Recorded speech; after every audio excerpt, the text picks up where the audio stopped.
Hi there, this video is all about using Liquify to retouch, specifically using Photoshop's kind of facial recognition. Just when you thought this man couldn't get any more handsome, 5 head, 4 head. More manly chin, just drag it out. Everyone looks cuter with bigger eyes. Ah, look at me. We're gonna go from smirk to, approachable, smiley man. Lips as well, definitely need bigger lips. All right, it is that easy. Let's look how to do it in Photoshop. All right, to get started, let's go to 10 retouching and open up Liquify Face Aware 1 and 2. We're gonna start with this handsome devil, and we're gonna use filter, and we're gonna use Liquify, but we're gonna be professionals. So we are going to right click background and say, you are a smart object first. So we can turn it on and off. Good to compare our adjustments, and later on we just turn it off if we go too far. And we are gonna go so far in this one. Because it's me, I'm allowed to distort my face as much as I like. You are too, I give you full permission. Now, if you open it up, it sometimes jumps to face detect anyway. If it doesn't, okay, go from our forward warp down to this little guy here, face tool. And somehow magically, every time I open an image with a face in it, it seems to just know where the eyes are, the nose are, the mouth. Like, face recognition is pretty amazing where it's just built into Photoshop. So cool. So you got two ways of distorting faces or adjusting. Okay, you can do it generically over here. Okay, there's this little drop down here, it says Face Aware Liquify, or you can do it actually on the actual artwork. Let's do the generic stuff, and you can, let's do eyes first. Let's make sure that well, you don't have to, but let's link them together so that when we adjust one side, they both come along. It can be really handy when there's just this like weird perspective. You know the person's eyes are the same size, but just the angle of the face, the bend in the lens just makes it look a bit weird. So you could, okay, go in here, break the link and just move one bigger than the other, make the other one smaller. Looking good, Dan. Okay, now you can just work your way through these, right? Okay, so I'm just gonna link all of these because it's experimenting. You can stretch the height of the eyes and the width, okay, separately from just the overall size. You can tilt them. Let's say I want to tilt this guy down a little bit. I just need to kind of rotate him around. Can you see? Wiggle, wiggle. Zoom in a bit more. Distance between the eyes. If you wish your eyes were just a little bit further apart or a little bit closer, there's a slider for that. Okay, so nose, mouth, they're all adjustable. But what you can do is with this tool selected, you can actually do it on the artwork. You can decide that all of these little dots have a different kind of adjustment. Okay, so you're looking for the little white dots. So nose height, nose width. One of my favorites, the lips. I can just, here you go, Dan. Look at that. Didn't quite grab my bottom lip. Looks like I've been punched. Really depends on how much of the lip you can see. So if you can't do it here, you might go in and actually go to the bloat tool. Okay, I'm gonna pick a brush size and I'm gonna just kind of express my lips manually. There we go. Now if we go back to face recognition, it's probably gonna pick up that lip a lot better. These ones are cool. You can give yourself a smile. It's weird doing it to yourself. I'm smiling, he's smiling. This photo I was going for like cool, serious Photoshop trainer. Now fun, approachable Photoshop trainer. It's pretty amazing how it locks in all the different muscles. For me, what I really want is I want a nice big chin. Here you go, looking manly. Now I can just keep going and adjusting. You get the idea, right? So face recognition, pretty amazing. You can adjust them globally over here or just on the art. Just work your way around and decide what you want to do.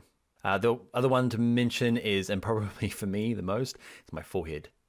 I've been told I have a 5 head, mainly by my little brother. So I can reduce that a little bit. I need to Photoshop in maybe a fringe. My fringe is about halfway down the back of my head now. Anyway, if you go too far, you can click reset. Let's click OK. But because we did it on its own smart filter, we can turn it on and off. Okay. The only other thing really to share with you is that you can do it for groups of photos, which is pretty amazing. When I say groups of photos, I mean groups of people in photos. Somehow facial recognition works for lots of people. Okay, same tool.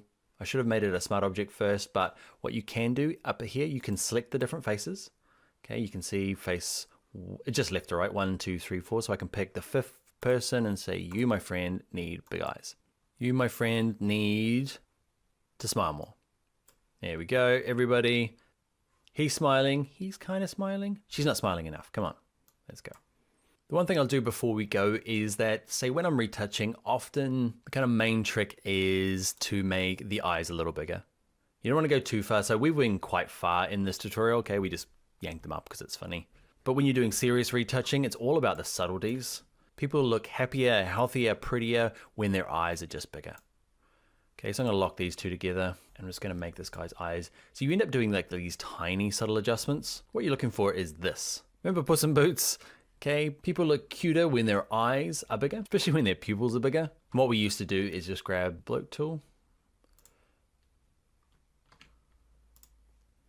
Okay, couple of clicks, gone a bit far, but you get the idea. I did a lot of work for a swimwear company. They did a lot of men's bathing suits. And what the art director wanted was, he wanted guys, but he wanted them quite feminine. So we ended up messing in with the cheekbones and kind of, messing with the face to kind of give them a bit more feminine features, rather than the one we did with me where we give ourselves a nice big thick jawline. If you ever used Liquify to do this before, it was really hard. To do it naturally, now we've just got sliders. I can't believe how good it is. And the trick for us as Photoshop users is how subtle we need to be. Like, especially if you're doing work for, say, models, kind of portraitures, you don't want your kind of finished product not to look like the person, especially messing with the eyes, distance of eyes, those types of things. You can end up changing a person that just doesn't look like that person anymore. It's only subtle little adjustments. You don't want them walking into an interview and people not recognizing them. Hey, this is not in your headshots. But lowering your 5 head down to a 4 head, I'm okay with that. This guy here, he's got a hat on, so it still kind of works. It's pretty amazing. All right, we're gonna click OK, undo, undo. Look how much more handsome this man is. All right, my friends, that is Liquify using facial recognition. Let's get into the next video where I set a pretty exciting class project. Hi there, I want to put this design on this wall. We're going to use an underutilized tool in Photoshop called Vanishing Point. Look at that. Moves around the walls. Perspective is all pretty awesome. It's a little bit jumpy, but you can't beat it for perspective matching. Look at that. All right, let's learn how to do that now in Photoshop. To get started, we're going to open up 2 files from your 10 retouching folder. There's Vanishing Point 1 and 2. The first one is a JPEG and it's going to open without any hassle. Because the second one is an AI file, Adobe Illustrator, it's going to come up with this little import PDF box. Now in this case, mine's defaulting to a 1164. I think that's the original size. This is something you might have to adjust depending on the image you're using. So try it first, whatever size it comes, but then you might have to resize it because if it's too big or too small, it's not going to look right. Don't worry about it for now. I've made sure it works perfect. I'm going to click OK. And it's just a graphic that I think we did this in the Illustrator Advanced course. If you're keen on Illustrator and 3D blobby text, you can go check out that course. So for this to work, we need to be on Vanishing Point 2. Let's go to Select All, and then just go to Edit Copy. So we just got it on our clipboard. We don't need this anymore. Back to Vanishing Point 1. Let's go to Filter, and let's go into Vanishing Point. So Vanishing Point allows us to create planes. So I'm going to draw out what I think is a square in here, because Photoshop doesn't know. We have to tell it. We have to say, I'm going to start there and kind of come down to about there. Whatever you pick, just kind of follow the lines of the bricks and then come back. How far back? You can see there, I'm trying to line that line up. I'm getting way back here. It's working for me. Click once, and then coming up, can you see I'm trying to line up that blue line following the ridge of the bricks, which is surprisingly hard. I want that last one to be straight up and down. I think I'm there. Cool. Now, it's a little hard to see because it's blue. Hopefully you can see it. The way to test whether it works or not, or whether perspective is okay, so there's one of these white squares in the middle. Okay, so here's the first one, there's one at the end and somewhere in the middle. If I grab it and drag it down, you can see it's kind of following the brickwork. If yours is wrong, okay, so you get to the top here, I'm dragging the top middle one now.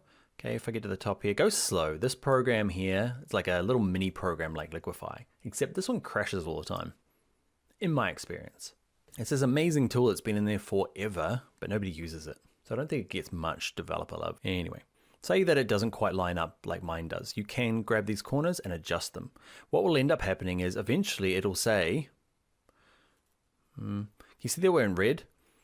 If it goes red, it says there is no chance that that is a square wall. That's Photoshop going not even close. Like that's physically impossible. That's a twisted wall. If it goes yellow, it goes, you're kind of close to a wall. Okay, whereas it goes blue, it says, okay, that's a feasible flat shape that I can work with.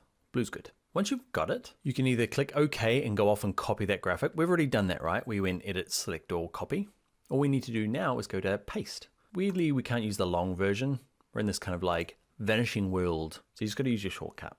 On my Mac, it's Command V. On a PC, it's Control V. Here you get this one with the dots around the outside. Just click it, hold it, and drag it. And hopefully, come on, it's freaking out. Drag it again.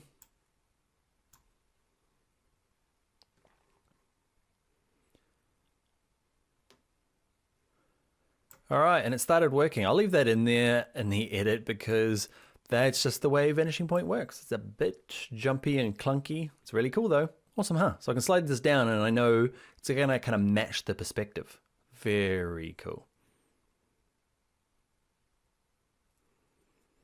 All right, when you get it into the position, you might want to resize it. I made sure that our files that we're working with in this class work fine with it. So you might find this image way too big and you can get around it. It's probably easier going back into the other file and resizing it before you copy it. But if you want to, you can. Over here, there's a transform option. See this tool here? Okay, and it grabs the corners. I can hold shift and I can shrink it down and kind of get it to more the size that I want. Don't be afraid to zoom out. Sometimes the transforms end up being way off screen. So zoom right out, you might have to see your transform handles way out here. When you're happy with it, let's click OK. And yeah, it's kind of fused in there. All right, so we've done it the quick and dirty and bad way. Why? Because it's kind of fused to the background. So I'm going to undo and I'm going to show you some cool tricks. So let's go a little bit further. First, let's make a new layer. Make sure that layer is selected. There's nothing on it. Go back into Filter, Vanishing Point. Okay, let's drag out our wall again.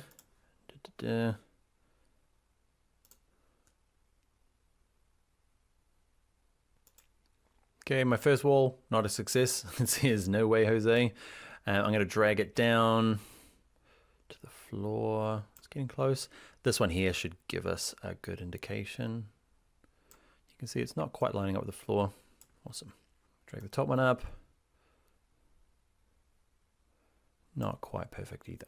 All right, so once you have jiggled it around, you can add another plane. To do that, you hold down the Command key on a Mac or the Control key on a PC, and you're looking for any of these middle options, not the corners. Okay, so there's a middle. We'll do the floor next. So hold down the Command key, click, hold, and drag out. And you'll see, hey, cool, huh? We've got a floor as well. We'll do this back kind of wall as well. So I'm going to click on this. You got to kind of click on them to get them to activate. So just click on them. I'm using this tool up here. It defaults to that tool. So I want this back plane. See this little white handle here? Hold down that Command key again, or Control key on a PC, and drag it out. And you can see this one here just didn't quite work. Okay, so it's just not matching the angle. And it's not that this isn't a square wall. It might not be, but it probably is. It's probably just the angle of the lens. We're just really close and the lens is doing some weird stuff to it. So we can swing these little planes. While I remember, and these are obviously good for doing walls, but really good for like book covers. Say you're doing an ebook, okay? You can do the front cover and the spine, and you can dump your mock-up onto it, and it kind of folds itself around. But let's swing this guy here. So it's just the same thing. You grab the middle handle and just hold down the other key, which is on a Mac, Alt, which is Option. On a PC, it is Alt, okay? And just click, hold, and drag it. Go slow. Go very, very slow. You can see it's a bit weird. Okay, go super slow. If you find like, oh, it's moving all over the place, yeah, it does.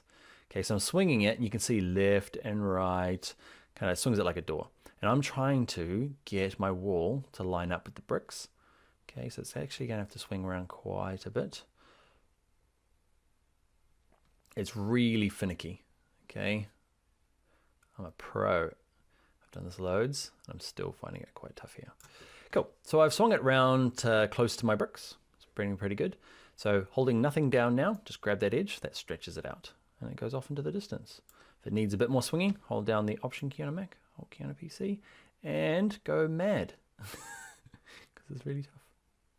You can do this one. This is probably just as finicky. Oh, man. Okay, little trick is just click in there and use your up and down arrows, okay, to get it close. I'm happy with that. So now when we paste, so just like before, I've copied it already before we come in here. You can go back out. You can click OK, go and copy it, select all, copy, resize it if it needs to be. Come back in here, go to select, filter, vanishing point, and our blue lines are back. Go to paste. And then you can click, hold, and drag. The cool thing about it now is, once it stops freaking out, come on. Here we go. It'll go, hopefully, around the wall. Awesome, huh? Don't worry about the pixelization. It'll go, once we hit return, it's just kind of trying to do its thing. Super cool. Love it. All right, so I am going to go to here. I'm going to put this on the wall. I'm going to transform it. I'm not going to transform it. I'm happy with it. Click OK. The big trick there was, because we used a separate layer, you can see now it's on its own layer. And that is the vanishing point. Before we go, I'm going to show you how I would, in this case, mock it up a little bit better. Nothing to do with the vanishing point anymore, just tips and tricks. So what I'd first do is with this layer selected, I'd work on my blending modes. Who remembers the shortcut for blending modes? Yep, it's make sure you're in your move tool, otherwise it doesn't work. Hold down shift and tap the plus key on your keyboard. So I'd work my way through here and just see if there's anything that worked for me. Like, I'd be like, I've already practiced, okay, and I know that there's nothing. Okay, so what I did was I left it at normal, and what you can do is I want to load this as a selection. Okay, there's a trick member. I can hold command and click the thumbnail, and it just loads everything on that layer as a selection. If you're on a PC, it's control and just click the thumbnail. I'm going to turn off that layer because what I want to do is on my background layer, I'm going to copy and paste. Because what I did is I just want a chunk of this, and what I wanted is all this pointing in here. Okay, the goop that goes between the bricks. I don't know if it's called pointing, but the cement that goes between them, they're white. I want them to be actually black. So I just inverted it. How do you invert stuff? It's under here. I know it's Control I, adjustments, invert. There it is there. Cool, so I've inverted it just so that that's black. I don't need it to be blue, so I'm going to hit Command Shift U, which makes it black and white. That's probably in here too. Command Shift U. There it is there, desaturate. Why? I'm just looking for shadows, right? I just want the lights and the darkness to apply to this thing here, which is just way too strong. Like, it's crystal clear, it's perfect. I don't want that. So what I'm gonna do is turn them all back on. I'm gonna have this guy above him, and then I'm gonna find a blending mode for this to blend into the color, which is then on top of the wall. And it's not like, it looks kind of cool, multiply. Depends on what you were looking for. Okay, if you're presenting this to a client as a mock-up, you might just leave it full color, like look how awesome it's gonna be. But if you're looking for faking it, that one's kind of cool, hard light, linear light, luminosity. I think I'm happy with luminosity. Okay, and luminosity, I'm gonna lower the opacity of luminosity just so that it's there without destroying it too much. And that's the way I went about it. What you might do as well is that you'll find that this thing here has a good bit of grain in it, whereas my version here doesn't. It's like perfect because it's vector. So with that layer selected, we might add a bit of fake noise. So make sure it is a smart object so we can turn it off later on. Filter, noise, add noise. And I'm just gonna, where is he? Decide how much of this I want.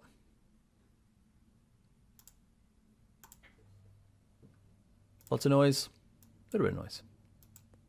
I probably want, I'm just guessing, but adding a bit of noise to try and match maybe the ISO or the kind of bit of the background can help. Another thing that can help is adding a corresponding noise to the background. It's kind of destroying the background just to blend it in, but that's what I'm looking for. I'm looking for it to look realistic-ish. So smart object, I'm gonna select it and I'm gonna go back into my noise. I'm gonna use this one here because it should apply the exact same noise that I did last time. Click OK. And it's just so that they kind of match a bit more. Destroying the background, I know, but I think there's a more consistency across it. All right, and that is mocking up our design using the hidden treasure that is Vanishing Point. Let's get into the next video. Hi there, this video is all about using Vanishing Point to do some tricky stuff where we need to remove these lights along the top, but there's some weird perspective going on. We need to repeat this part down at this weird perspective, and then Vanishing Point comes along, helps us out, gets us 80% of the way there anyway. There's a little bit of fixing up to do, but let's explore how to use Vanishing Point to clone and heal at weird perspectives. All right, to get started, in your 10 retouching folder, grab Vanishing Point 3. And let's say our problem is here, we want to remove these lights. For what reason, I don't know, but it's a really good use of Vanishing Point. Let's just say the architect, the interior designer, didn't like them anymore, or let's say it's graffiti or rubbish or something other than lights. We just need to get rid of them. Even a person. So like we did in the last one, we need to set up, it's probably best to work on its own new layer. Then we go to filter, and we go to a vanishing point, and we need to tell it the plane. So in this case, I want to kind of click here, and come down here-ish, across here. It's pretty easy because there's, you know, a reasonable kind of vanishing point lines to follow. It's harder when it's just like natural ground. Works so much good with like structural architecture type stuff. Okay, click once and it's gone red because it says there's no chance that it's a flat object. So what I didn't do is I just kind of used the top up here and guessed it. So what I'm gonna do is drag it down these corners so that I use what I think is it's not perpendicular. I want, the word is at a right angle. That'll do. Okay, so I know that kind of crosses across there. Once you get it and you've used something in the object to get your right angle maybe, okay, is I can drag it out by grabbing the middle one. So now that is, it says it's blue, it says I believe you, I trust you that that is what you say it is. Now what you could do is, I could do this other plane here. Remember, I can hold down Command key and drag that middle dot to make a new wall. But what I'll find is it's easier to work on one plane and then the other plane afterwards. Otherwise, your clone tool stamping ends up running down the walls and it looks a bit weird. The other thing to note is, say we spend some time getting this vanishing point plane to look nice. I find I just click OK and then go back into it. Then it's committed to the history, because vanishing point has a tendency of crashing. It's just been my experience. So at least when it crashes now, my plane is still there. If I spend half an hour in here retouching and it crashes, I have to go back and set up my plane and it's painful. So what we're going to do is we're going to use this here. It's called the stamp tool. Basically, it's a mixture of the clone tool stamp. That's not the word. It's called the clone stamp tool or the healing brush tool. They're one and the same. Basically, you can turn healing on and off here. So with it off, it's just the clone tool stamp. With it on, it starts blending colors. In this case, I want healing to be on. And in terms of the alignment, depending on what you want to do, I want it off in this instance. I'll show you why. So in terms of brushes, I'm going to have mine at about, what? About 150-ish, hardness at 50. Copy that for yours in this exercise. And the first thing we need to do is set a target. So setting a target is like the other tools. You hold down the Option key on a Mac and the Alt key on a PC and give it a click somewhere where you want to get started. So I'm going to say there. And what you'll see is, see the green target, that's where it's stealing from.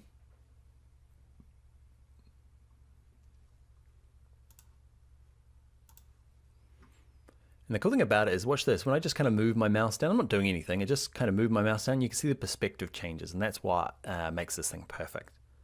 What makes this thing great for like stealing content from here and pasting it down here, because if you spend time and line it up, this is going to be always, everyone's biggest problem is lining this up. So I'm going to get this to here, line it up, moving my mouse around, click and drag. Cool, huh? Seems to blend in nicely. This brings us to this aligned. With it on, watch this, if I click and drag, and then let go and click and drag again, you see it's kind of starting where I left it. See the green cross? Keeps starting back there, and that might be fine, but there's lots of occasions where you turn that off. I'm going to undo a few times, because what I want to do is I want to say, I want you to steal, because this is my only real good chunk that doesn't have any lights in it. Everything else is a bit weird. So what I want to do is click, hold, and drag. Okay, and when I let go, it goes back. See the green cross goes back to there. See, I'm going to go back to that originally sampled layer bit, line it up again. This lining up is going to always be the downfall of us. Now I'm not going left and right. I should. Left and right. Don't go up because it's getting the edge. Can you see that? I guess that's an important point. If I go up, you can see my green cross eventually gets close to the edge and I end up with this kind of weird line that appears along the top there. So I'm just going to make sure I work down, and I might use a slightly bigger brush. So I'm going to start there. Actually, no, I'm going to start again and paint over the top and just go wiggle back and forth a little bit. So I'm getting both the lines. There you go, let go. It's not till you let go before it starts blending things in. Don't go up. I just told you that, Dan.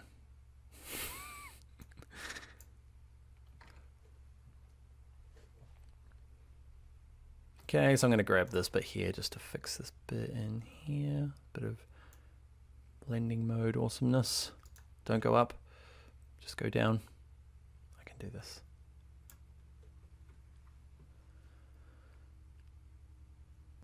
So there's bits over here. I'll set a target over here, try and get the line to line up.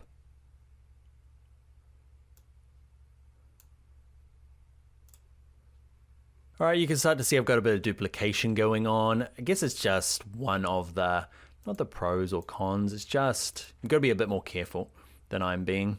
I'm going to try and fix it up by going over the top of it, try and get the spacing right. So you paint down to about there. I'm going to set up another one about here. And one more down here. All right, I'm going to try and get this last little bit here. Get everything to line up. Cool. Same with these guys. I'm going to set a target up here and try and line it up and paste it out. Just keep an eye on both your cursor. You can see the perspective line hasn't quite perfectly got it here. So I might just use a smaller brush so I'm not kind of destroying this too much. It's fiddly. I'm not going to lie to you. I picked a really fiddly example. I wish I just picked a brick wall like everyone else does. Architectural lines, a lot tougher. People are going to notice. Smaller brush, so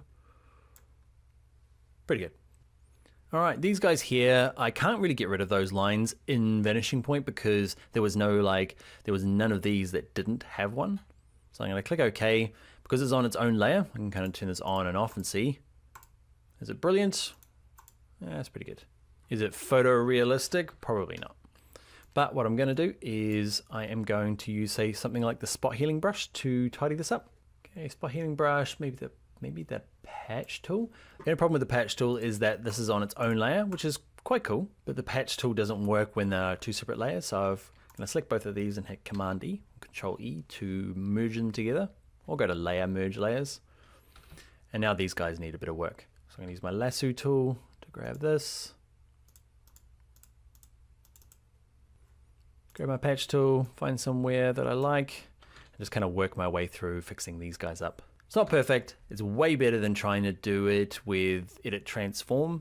What you can do now is go back into Vanishing Point and work out this last plane and see if you can duplicate this across a few times. And I'll do that. Last thing we should do is this last plane here. Okay, there's a weird light hanging across it. So we're going to go to Own Layer, go to Vanishing Point. I'm going to hold the Command key down and grab this plane. And I'm going to click on this plane and hit Delete, actually Backspace to get rid of it. Let's get rid of the whole thing. That's okay. I'll put you in. Doesn't like it, says yellow. Sorry, buddy, that's not a wall. You can see why. That's not great. Cool, blue's better. Awesome, I'm gonna grab my clone tool stamp. I'd probably go a K and then come back in. Let's do it. Filter Vanishing Point just in case it dies.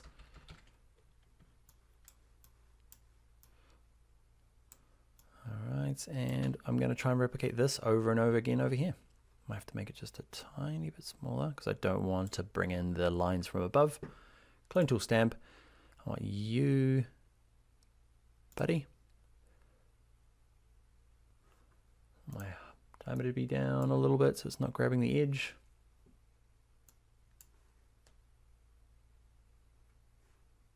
A little bit bigger. And I'm going to set my target just a little bit further across. So I'm going to try and paint you into here. And with the healing brush on, it's going to try and blend that white that was there. So I'm going to turn it off. I just want the good old clone tool stamp. Because the colors are blending pretty good. I'm going to grab this bit, set a target. A little bit that way, a little bit that way. Grab a middle bit. Here's some updates.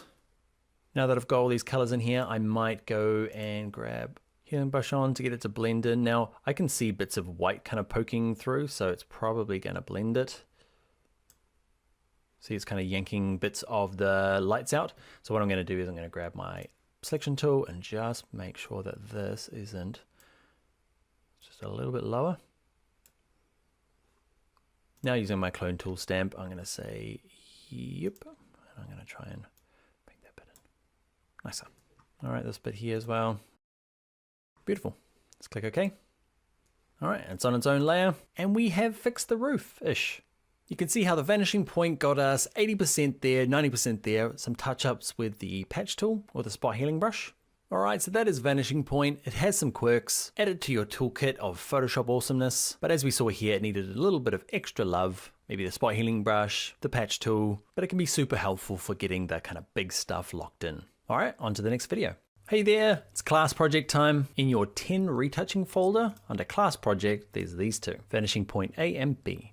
I want you to take this whale we made in our Illustrator class and put it on this building. So I want you to mock it up like we did in the first of the 2 vanishing point videos where we mocked up the kind of graffiti thing on the wall. I want you to wrap it around the building. It can be small on this building. It could be wrapped around both buildings, maybe down the side. It's up to you, but I want it to feel like it was there. What I'd also like you to do is I want you to remove the antennae along the top and move these lights here off the front. And when you're finished, I'd like you to share it with me. See how you went. So 2 images, put the whale on the building, remove the lights and the antennae. Not sure why I'm saying antennae, antennae. You know what I mean, the satellite things off the roof. All right, on to the next video. Once you've done your homework, you stay here. I'll be back when you're finished. Hi there, this video is all about how to make really quick selections for skin. And in this case, we just warmed up her skin a little bit. And this one here, we removed a bit of the red cast from her face. But it's all about how to get this really quick skin selection using Adobe Photoshop. First thing is in 10 retouching, open up skin tone 1 and 2. So skin tone 1, we're just going to select and just warm up the skin. And skin tone 2, we're going to remove just a little bit of a red cast. We're going back to a tool we've used before. Okay, I've kept it in the retouching section. It's hard to know where to split these things up, but I figured if you're coming back to this, retouching is a good place for it. So what we want to do is select all the skin tones, and under select, color range, we kind of ignored it earlier on. There's an option that says skin tones, and it works pretty good. There's an option that says detect faces, and I find that can be good and can be bad. I find in this case it's not working as well. I want some of this kind of mid-tones here in the skin. Play around with the fuzziness, high, low. I don't want to get it so that it's getting a lot of the skin, but not too much of the background. So this thing here, think of it less as detecting faces and think option 1, option 2. Option 2 is fine for me now. If yours isn't doing the same as mine, you can select it to grayscale down here, and let's click OK. With that selection, I can go to adjustments, and let's say I just want to warm it up. What I find the most handy is using color balance. There's this like little scales here, this balance one. You can play around with all 3 of these. Probably midtones is going to give us our most adjustment. Okay, and I'm just going to warm up. So go from blue to yellow, from cyan, just a little bit red, turn the eyeball on and off, just to warm up the skin. Now what you'll also notice is that it grabbed a lot of the background. So a nice easy way to fix that is to paint it out on the mask. But we're going to use our trick. We hold down the Option key on a Mac or the Alt key on a PC and just click on the mask. It goes fully black and white. Then when we're using our brush tool, black is my foreground color, make a size, hardness, I'm going to pick that. Because what I want to do is I want to leave the skin tones, but I don't want to mess around with the kind of warm colors that are in her clothes, that are in the brickwork. Make sure it's not set to overlay, set to normal. Overlay can be handy, we looked at that earlier on, but in this case I just want to kind of like belt out this real quick. Zoom off to the side even. Okay. So at the moment I'm just removing from the mask so that it's only working on her skin.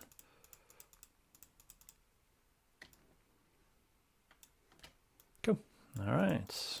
Now when we turn it back on, same thing, hold down the Option key on a Mac, Alt key on a PC. Now it should only be affecting the skin.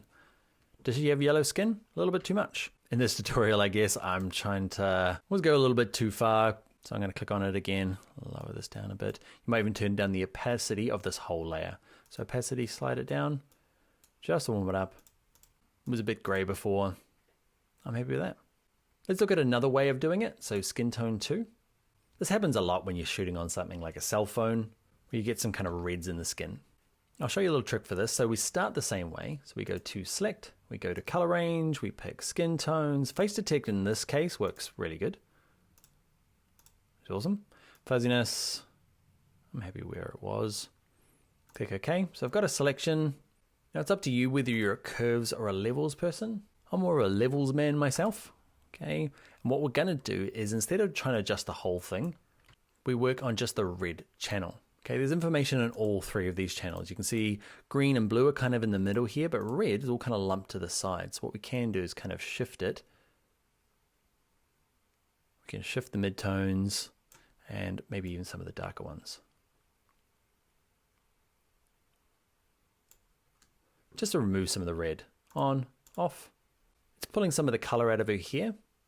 So I'm going to use my Option or Alt key and just paint out the bits that I don't need. There's an easy way to select skin. And a few little extra tricks to work on your mask. You can move on now while I spend a while. Lots of clicking.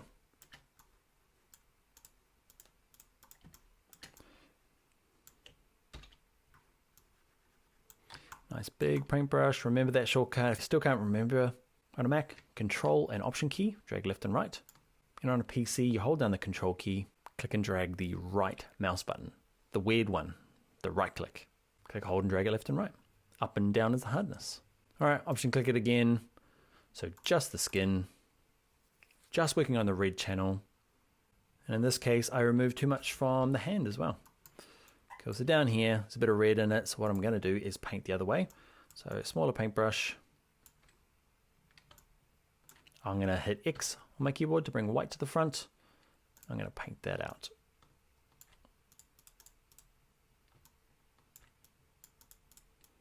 Again, when you get into the corners, again, like I do that, and then toggle X to go back to the black key and just paint it in because it's quite forgiving because it's over this black stuff here. So paint that out, and I'm not even going to worry. Maybe that bit there. All right, so that's how to select skin tones. You might be warming it up with color balance. You might be removing some of the reds. If it's got a cyan cast or a green cast, you can do the same thing, but work on the green channel in levels, or blue, or green, or red. All right, that's it for this one. I will see you in the next video. Hi there, in this example, we are going to take our eyes and just give them a little boost, enhancing what's there using the Dodge and Burn and the sponge tool. Let's do it now in Photoshop. All right, to get started, from your 10 retouching folder, open up Eyes 1. First thing we're going to do is we're going to duplicate it. So with the layer selected, Command J or Control J on a PC to duplicate the layer. Let's even give it a name. Call it Retouch. Now this video is all about enhancing what's there. The videos after this will look at faking it a little bit more. So let's look at enhancing rather than faking in this video. And we'll see how far we get. So first thing we're going to do is we're going to saturate the eyes. So they're brown eyes, we're going to make them more brown. So click and hold down the Dodge tool until you find the sponge tool. Sponge tool has two modes, desaturate and saturate. We want it on saturate. And in terms of the brush, we want something that's going to fit around the pupil. And in terms of the hardness, okay, I have my fully fuzzy hardness of 0. And then with the flow, somewhere in the middle. What we're going to do is just slowly work. And when I say slowly, it's on 40%. It's going pretty fast, 52 exactly. So don't worry if you go too far. We're going to dial this back with the opacity. Okay. So it's okay to go too far. This other side here is going to run into some problems because there's not a lot of saturated color in here. So I can keep working this. I can work a little bit, but eventually you're going to find that it's there, but it's a bit pixelated, not amazing. And that's going to be one of the issues, well not the issues, but one of the things we run into when we're retouching, say this side here. It's a very strong light being used. Okay, so this side's always going to be dark and you're going to have to live with it if you want this to be natural.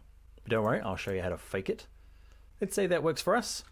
Okay, so it's saturated now. Let's look at working with the lights and darks. So basically we want to make the kind of shines brighter and the pupils darker and maybe a little bit around the outside too.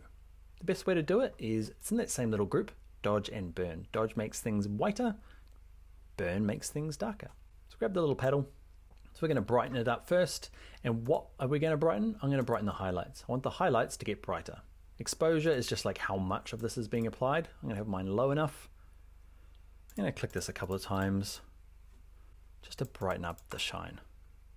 Same this side. Not too far on this side because remember this one is darker for a reason. You might decide that you want to lighten up some of the centers here as well. So you go to midtones, and I'm going to wreck it. But maybe this side just needs a little brightening up. I'm going to do the same with the eyes. In this case, because the eyes are quite gray, I'm going to use the midtones. I'm going to keep it quite low and just not too much. Everyone always goes too far using the burn tool, but that's okay. We can turn it down. Don't you worry.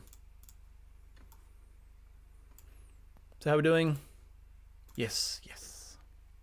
Last tool is the burn tool. And if you're like me, looking for shortcuts, you can switch to the burn tool. Okay, and toggle between these two tools, it's no problem.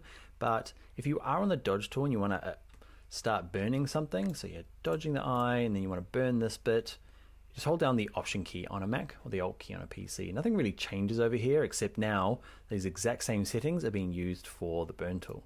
You can see I can kind of darken up my midtones, or let's do it the long way, go to burn tool, and I'm gonna pick a size in here for the pupil, darken that up. Same on the side, darken that up. It's going on through too thick, so I'm gonna lower down the exposure. And yes, it's way too far. But now we can, with this layer selected, go to the opacity and just kind of lower it down to something believable. Turn this layer on and off. You can see we've worked the eyes up without having to fake them. Now I picked this image because it's kind of in the middle, right? The eyes aren't totally like obscured and pixelated, but it's not a super high res stock photography image. Okay, so I guess there's a bit of realism here. So first up, saturate them using the sponge tool, then dodge and burn them. Dodge makes the sparkles brighter, the whites of the eyes brighter, and the burn tool we just use for the pupils, and I use a little bit around the edge to define the eye a bit more. All on its own retouch layer so that we can lower the opacity. I'll show you one other way of doing it, and is it faking? Kind of no. I'd say this is enhancing. So I'm going to turn off my retouch layer and do a different method. So this is going to be my retouch 2. What I'm going to do is I'm going to grab my brush tool, pick a brush size that kind of fits with the eyeball there. Hardness, I'm going to bump up the opacity so you can see it there. Yep. Hardness, I'm going to have it about 80-ish. Now, I'm going to pick a foreground color that matches the eye color that I want. Let's say instead of like making them green or blue, let's just enhance the brown that's there. So I'm going to pick a kind of a warm, ochre, orangey color. And actually I'm going to lower the hardness a bit fuzzier. And I'm just going to work in the eye here. Pretty caveman. Okay, do the same on the other side.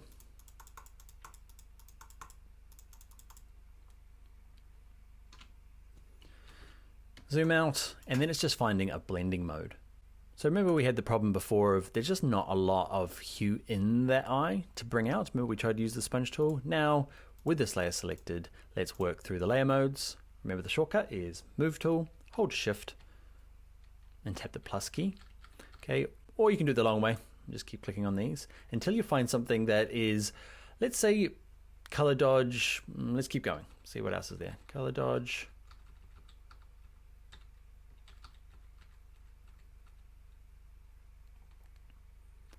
Saturation's quite nice.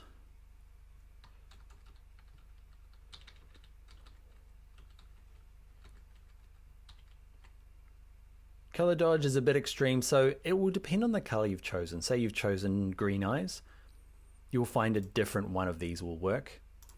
Let's say color dodge is, it's cool, looks a little vampire-y, but we're gonna just lower the opacity to something more believable. So turn it on, turn it off. We might still go through and duplicate this layer and not use the saturation, but definitely use the dodge and burn. Where are you? Dodge. Just to make this a bit brighter. And my burn, holding down the Option key just to darken up the pupil there. Same on the side. Darken up the pupil. Dodge that out. All right, so kind of just a different way we get to a similar place, and it's mainly just changing the way we got the color. Was there existing color that we can enhance, or did we have to fake it? So on, off. So that's the second version, on and off. I'm just dragging across these eyes. And let's turn on this one here where we did the saturation with the sponge tool instead of this one. So this one versus this one. You got to decide. I think I like this one, but I think I like the saturation just down a little bit more. A bit more believable. All right, that's it for phase 1 of eye retouching. Let's get into phase 2 where we fake it. But with faking it comes some pretty amazing results. All right, I'll see you in the next video. Hi there. In this video, we are going to retouch the eyes with, I'm going to say, medium faking. We're going to add all this lovely detail into the eye. We know it's probably there, but it's milky and gray in the actual photograph. Let's look at how to create this now in Photoshop. All right, first thing is if you're working through the tutorials, you can save and close the last one. It'll save as a PSD, because what I want to do is just reopen the JPEG again. So from 10 retouching, open up eyes 1, and we're back here. So what we want to do is we want to grab the adjustments panel, and we're going to use levels. And what we really want to do is we're not worried too much about the rest of the document. We're just kind of zooming in on the eyes here. We want to enhance the eyes. And when I say enhance, we're not here to make them perfect. We just want more color out of it. Okay, just a richer, lighter color, even a bit extreme. Okay, so we're not worried about this. We're just getting some, let's have a look, on, off. Just a lot more light here in the eyes. Next thing we want to do is I want to remove this mask. You can click on the mask and just say invert it. So not really removing it, we're just painting it all in with black. And what we want to do is with our brush tool, have white as the foreground color. And in terms of the size, it's going to get super small and super soft. So mine is 5 pixels, hardness of 0. Let's turn down the opacity a bit. When I say a bit, a lot, and let's zoom in. And what we want to do now is draw in the little lines that appear in eyes. Even that's too thick. So I'm going to go down even smaller, 2 pixels. It'll depend on your image, but something small like that. Because what we're trying to do, I'll show you this example.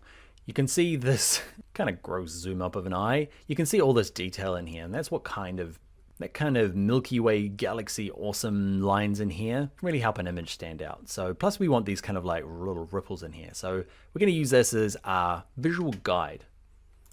Because what we're going to do is draw out little lines. And once you get started, it's going to look a bit weird and you're like, there's no way this is going to work. But just keep building it up. What you'll find, if you're like me, I can draw down fine. Drawing up this way gets a bit kind of weird. So what you can do is hold down the R key, hold it, hold it, hold it, click and drag, let go of it. And it means you can kind of just work around this eye in what's maybe just a bit more natural selection. And don't worry if it's not all perfect, okay? Because this kind of cross-hatching loopy stuff is fine. Plus we're going to turn it off a little bit, lower it down later on. So what we're doing really is we're not really drawing on it. We're just showing through in our mask. If I option click the mask or alt click the mask, we're just making little holes in it so we can see through. If I disable it, this kind of brighter area. That's what makes it look a little bit more natural than maybe just painting with the dodge tool. So keep going. And just keep overlapping, working your way around.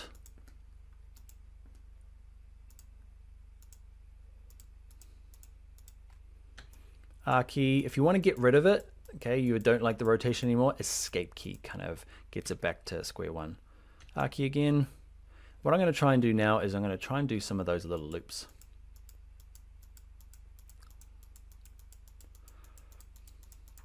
Now I'm using my mouse mainly because if I use the Wacom, it comes out a lot better. And often people aren't using like a tablet. Tablet, the nice thing about it is that you'll end up having a little bit, these are quite like fat lines, or at least they're not tapered at the ends. If you're using a Wacom tablet, you'll end up with just kind of nicer tapered lines. So if you are using a Wacom, you might find your result a little bit nicer. All right, you can start to see it's getting there. I hit escape. There's a few little bits around the outside here that I need to remove. I got a bit crazy with it. So with the mask selected, I have black as my foreground color. I'm just going to paint these out just so that it's not coming over the edges here. Not realistic. Now we're doing it with lighter colors. You can do the same thing. You can grab an adjustments layer. I'm going to turn this one off. Go to levels. And in this one, I'm going to darken it down. And do the same thing. Click on the mask, invert it. I'm going to turn the other layer back on, With this one on the top, I've got my layer selected. I'm just going to paint in some of the darker bits. Same thing, same sort of brush. What did I have? 2, 3 pixels? I can't remember.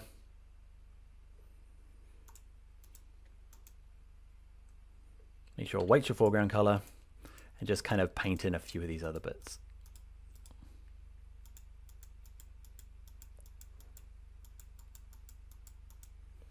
I'm going to raise my opacity of mine to maybe 60%.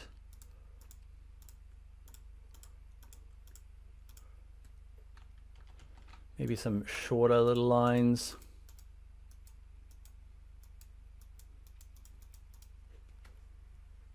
Zoom out a little bit. What do you think? It's kind of cool, huh? So turn these off, turn these on. This goes into my little bit of fakery, bit clear conscience retouching. They're probably in there. I just kind of brought them out. You can see my terrible drawing actually kind of adds to this effect. What I might do just to finish it up is background layer. I'm going to duplicate it because I'm going to do some dodging on this. Dodging has to happen on the pixels. So it's destructive. So I'm going to do it on its own layer. So dodge tool, like in the last one, I'm going to just enhance these a bit. I'm set to midtones. It's not what I want. I want to grab the highlights. I got my exposure down quite low, and I'm just going to pop these up a little bit. Same with the eyes, not much. Actually, those need to be midtones because they're quite gray. They're not operating like we know they're white, but Photoshop sees them as kind of midtones. We'll do the same over here, just a little bit. Same for that. I'm going to switch to the burn tool. Okay, and I am going to burn the iris. I want to say iris. You'll see that we don't have it over here. So I'm going to grab both these layers. I'm going to hold down I'm going to go to my move tool, hold down my option key on a Mac, alt key on a PC to duplicate them. And you can see I'm just moving the mask, which is quite cool. So even though this side here is a lot darker, it's not bringing all these light bits. It's just bringing the mask across, showing through the darker version of this eye. Quite realistic, if you ask me. You could go and redo it for the side as well if you wanted. If you felt like there were some repeating bits that were quite obvious. I think it's not. I think it's fine. All right, so let's compare it. Let's look at the background layer here. Let's hold down the option key on a Mac, alt key on a PC, and it just turns them all off except for this one, and all back on. All on, all off. Look at this eye especially. It's my favorite eye. It's the good eye. What I might do with the dodging there, always go too far, just lower it down a bit. On, off, a bit nicer. Again, option or alt click this, and I'm happy with that. All right, if you're not happy with that, we're gonna steal a trick from the last tutorial. Okay, so just a new layer on top of everything else. Let's call this one eye color, and we're just gonna use our blending mode again. So brush tool, I've picked a color for the eyes. It can be a different color. I'm just going to use the same color brown. Turn my opacity up. Okay. Make sure the edges of your brushes are kind of fuzzy so you don't get into the whites of the eyes. You can color it all in. It's pretty basic. Wow, pretty simple tool to do. So not changing the color. You could totally change the color if you were using green or blue. Now the trick is to find a believable blending mode. Like we did before, move tool, hold shift, hit plus, and just work your way through until it becomes like a werewolf vampire. Color dodge, looking for something a little bit more believable.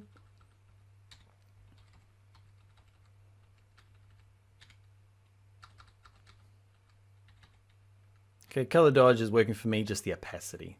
So I'm just going to tap the number keys, 50. Going to come right down to maybe 30%. On, off. So now let's check it. Let's hold down the option key, alt key. All right, looking cool. If you still want more, there's one more eye retouching video where we totally fake it. It's kind of creepy, but it's kind of fun, and it works 60% of the time, every time. I'll see you there. Hi there, this video is all about fully faking an eye. We take the original image here, and we fill out all the detail in the eye by doing something a little bit creepy with this one. All right, time to get creepy. All right, from your 10 retouching folder, open up eyes 1 and 2 again. You might have to save and close the previous exercise. All right, so 1 and creepy eye 2. And yes, it is what you imagine. So I found this eye mainly because it has a full kind of pupil in here. So I can use it for all sorts of situations. What sorts of situations? One eye's blinking, one eye's closed, one eye's a little bit lower than the rest of them. They're just really out of focus. So the previous two videos are just not going to work. So I am going to grab my quick selection tool and I'm going to select all of this. There's some bits up here that I don't want. I'm not worried too much about it. This is quite a forgiving tutorial, believe it or not. Holding down the Alt key or the Option key just to kind of tidy it up a little bit. Let's see what it looks like as a mask. And let's go to select a mask and just tidy it up a little bit. Probably some feathering. It's going to be nice. Not too much. I'm going to shift the edge in a bit. Smooth it out a little bit. Yeah, it's going to work for me. See what the radius does. Nothing. All right, let's click OK. So this eye now is going to be moved to this layer here. You can copy and paste it, or just drag it in like this. It's far too big. I'm going to scale it down, and I'm going to get it close to where I need it to go. Now, the trick is to be in just seeing one eye. If you see two of them, one of them blue and one of them not, it starts off creepy. This gets less and less creepy as we move along, I promise. So, I've got it roughly in position. Maybe a little bit bigger. Here we go. Return. Working on the mask, I'm going to grab my brush tool. I'm going to be working with white, with black. And I'm going to have about this sort of size, hardness at 0, but I'm going to lower the opacity of it. Okay, by just tapping the numbers key on my keyboard. You can see opacity 30, 40, 20, or 42. So I'm at 20%. I'm just going to work this bit at the top here where the eyelid is, and same with this bit here. Maybe just a bit bigger to get these in. I'm going to do the same thing for this edge here. It's just too sharp. The lights are hitting it the right way. So this light's cast this way. You might have to flip the eyeball over if your light's hitting it the wrong way, because it might just look a little stranger than it does at the moment.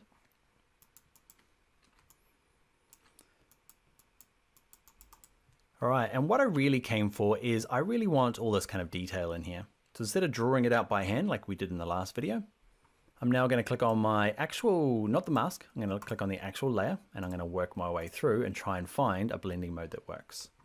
We're going to use our shortcut, move tool, shift, plus, and just, plus goes forward, minus goes back through the options. That's kind of cool. Which one? The color dodge. You can see there, less creepy, but we've got a lot of that kind of detail in there that's maybe a bit more natural, but it's not necessarily this person's eye. Okay, I'm happy with that. We'll come back to color dodge. Let's have a look what else we got. Would this work? Probably not. Way too bright. So let's go through. Exclusion's kind of cool. I keep this in here because there is a lot of just kind of going through these and going, oh, that kind of works, but that one doesn't. And in this case, color dodge works for me. So I'm going to just duplicate that eye over here to add the detail into it. It's blending nicely with the background. What I might do is duplicate this background again. This one's going to be a retouch layer because I want to dodge and burn it. So dodge, clickety click, clickety click. You can run it around the edge here, and because these blending mode color dodge responds to it, it's going to kind of brighten them up. It's probably not what I want to do. Undo. No, you can. I'm going to switch the burn tool by holding down the Option key or Alt key and just kind of darken up these centers here. I'm going to zoom out. Let's check what we've done. Let's hold down the Option key on a Mac, Alt key on a PC. I really like it. Now in this case, there is already a strong kind of light cast. See the reflection there? If yours doesn't, you can add another one. So just add another layer. This is going to be my highlight. Grab the brush tool and drop down the brushes.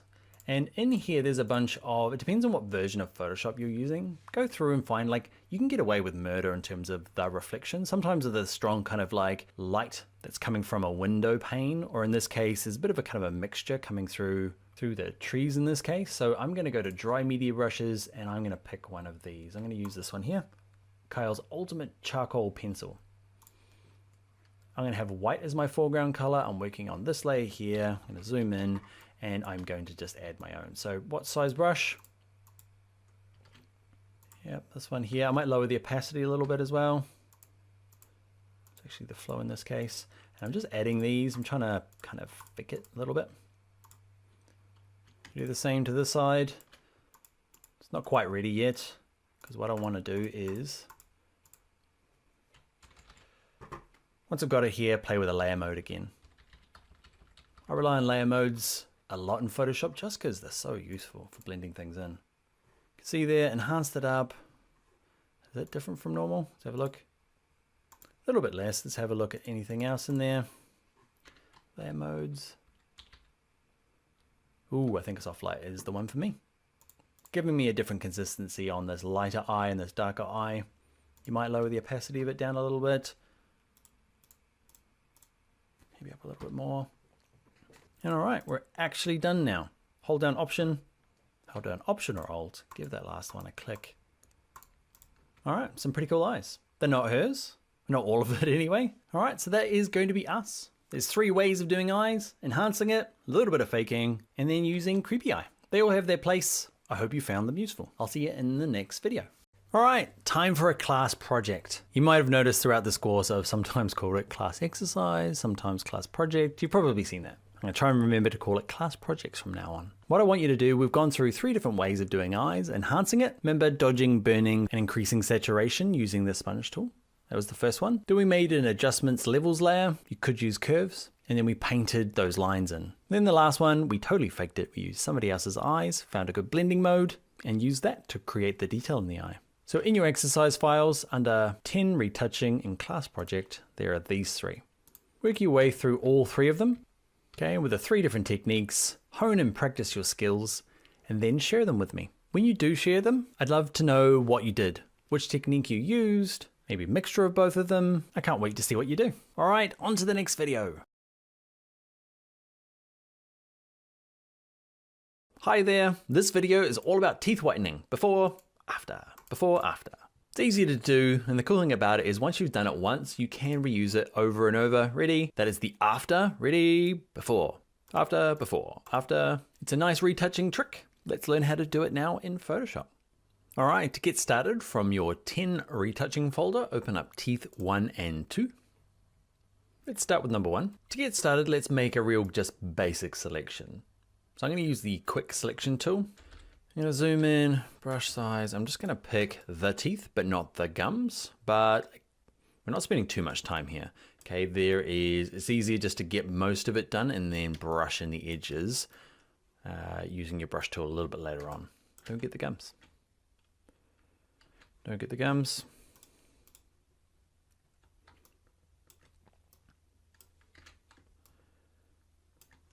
But again, we are going to fix this later on, so don't worry too much about it.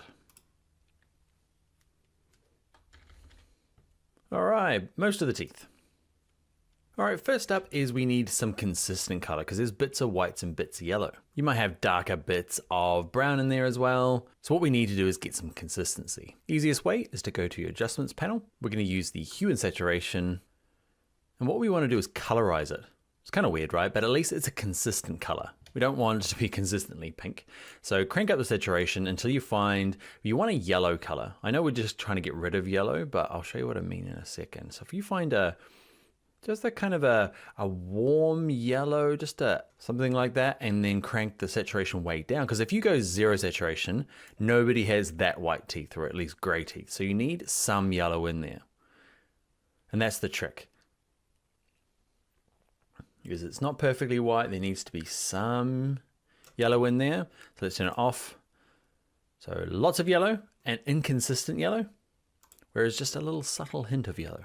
So that's one part. Next part is we need to make them more white, or at least seem more white. So what we're going to do is grab the rectangle tool, pick a fill color of white, and just make sure you draw a rectangle across the whole lot of the teeth, covering it up. So I want to mask this white into the teeth.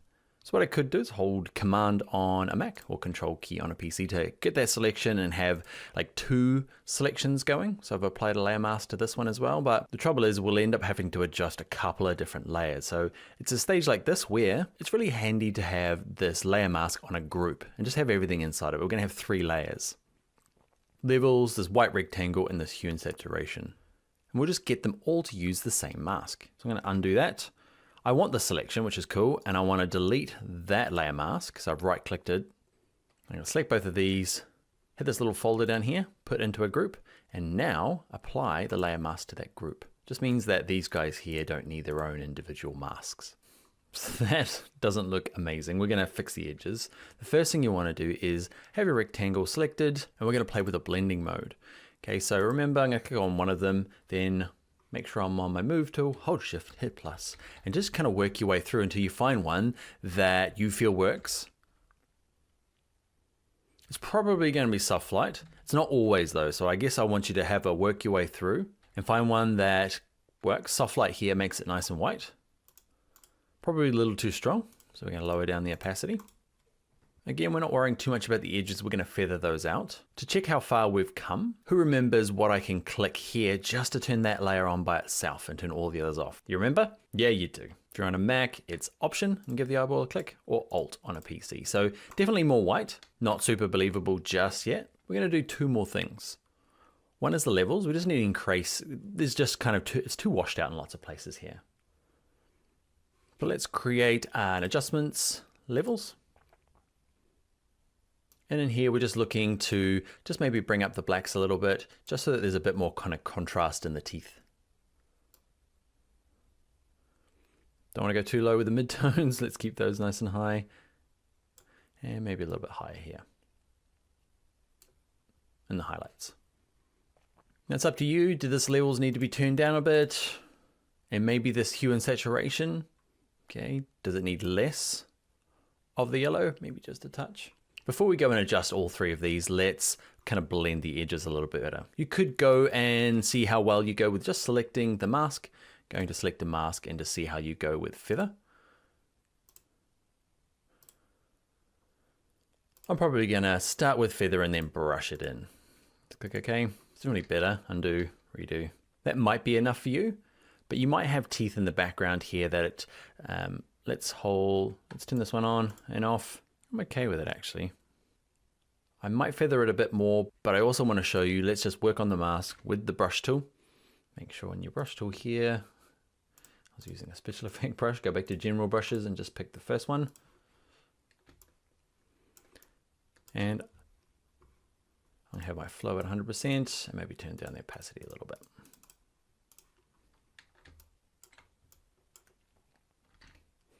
What I'm trying to do in here is there just needs to be a little bit more of a realistic blend between the gum. And if your selection was really bad, you probably have to go and spend a bit more time just kind of making sure this kind of transition between the teeth and the edges here, just working the edges just a little bit to have a little bit of realism between the transition of pearly whites to this kind of more hiding underneath the lip. Should be a little darker. Maybe not these guys. Definitely here in the gums, you can see the gums ended up going quite white. So what I'm going to do is to get into this little area here, I'm going to go to 100% opacity. I'm going to paint it out. Okay, toggle the foreground and background color over here using the X key and just paint it back in. It's easier to get into the corners that way. Same with you, X. Paint it out, X again to toggle it back. So black is at my foreground. I'm happy enough. Now we've got our blend working better. We've got to kind of walk around your office or your lounge, wherever you're at, because after looking at it a while, it becomes really hard to know whether you've gone too far or not far enough. So go make a cup of tea, come back, and then look at it and go, is this believable? If you're finding it's not, after a little walk around the room, come in and start working through the levels. Click on the levels part and decide, do I need more of this, less of that? Does the whole layer need to be turned down in terms of the opacity? The white triangle here. Okay, we pick soft light. You might try a different blend mode. your opacity might be needed to turn down a little bit. And under hue and saturation, does it need more yellow or less yellow? Too grey. All right, let's go for the big reveal. Let's hold down Option, click on the eyeball, or Alt, a whole lot better. I find I close one eye. I'm not sure why. Whenever I'm kind of checking it out, I'm like, yeah, this is looking good. Close one eye. Does it look good in one eye? The other eye? I doubt that helps. That's what I do. Now, once you've spent a bit of time creating these 3 little layers, you can totally reuse these. So what we're going to do is grab the group. Okay, and this is going to be my teeth whitening layer. And let's say teeth 2. This is a bit more of a realistic example. I guess nobody gets that sort of close in. What you end up with is kind of generic. This photograph's not amazing. If you zoom in, it's kind of a little bit out of focus. But the teeth need to be fixed, okay, tidied up. They're not terrible teeth, but they could use a lick of white paint. So, Move tool, select the group, Command C, Command V. It's brought through that group of whitening. All we need to do is right click, delete the layer mask, make sure that this white box is over his teeth. You might just make that white box huge so that the next image you use, you don't have to be as specific. And what we're gonna do is let's click on the background layer. We're gonna add a layer mask, and a cool little trick is instead of like adding a layer mask and then trying to paint it all out or fill it with black, what you can do is as you click layer mask, hold down the Option key on a Mac, Alt key on a PC, and it just applies a layer mask, but the inverted version. Instead of a white mask, it's a black mask. And what we can now do is grab our paintbrush and either start with the quick selection tool or just start with a brush like I am, picking a hardness that kind of matches the edges of the teeth here. I'm using white as my foreground color. My opacity is up 100%. I might turn the opacity down to something like 50 by tapping 5 on my keyboard and just slowly but surely working the teeth.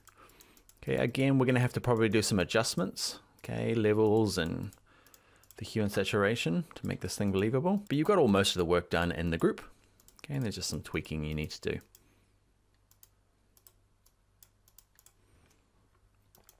Looking loads better already. Okay. Remember the R key. Okay. You need to move it around.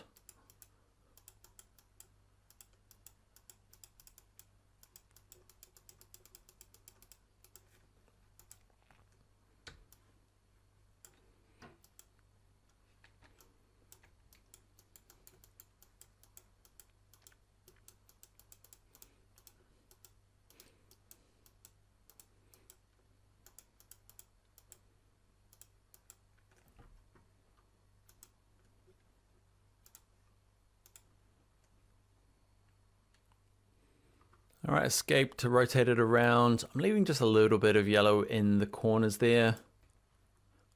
Don't want to get too far removed from real life. A whole lot better. On, off.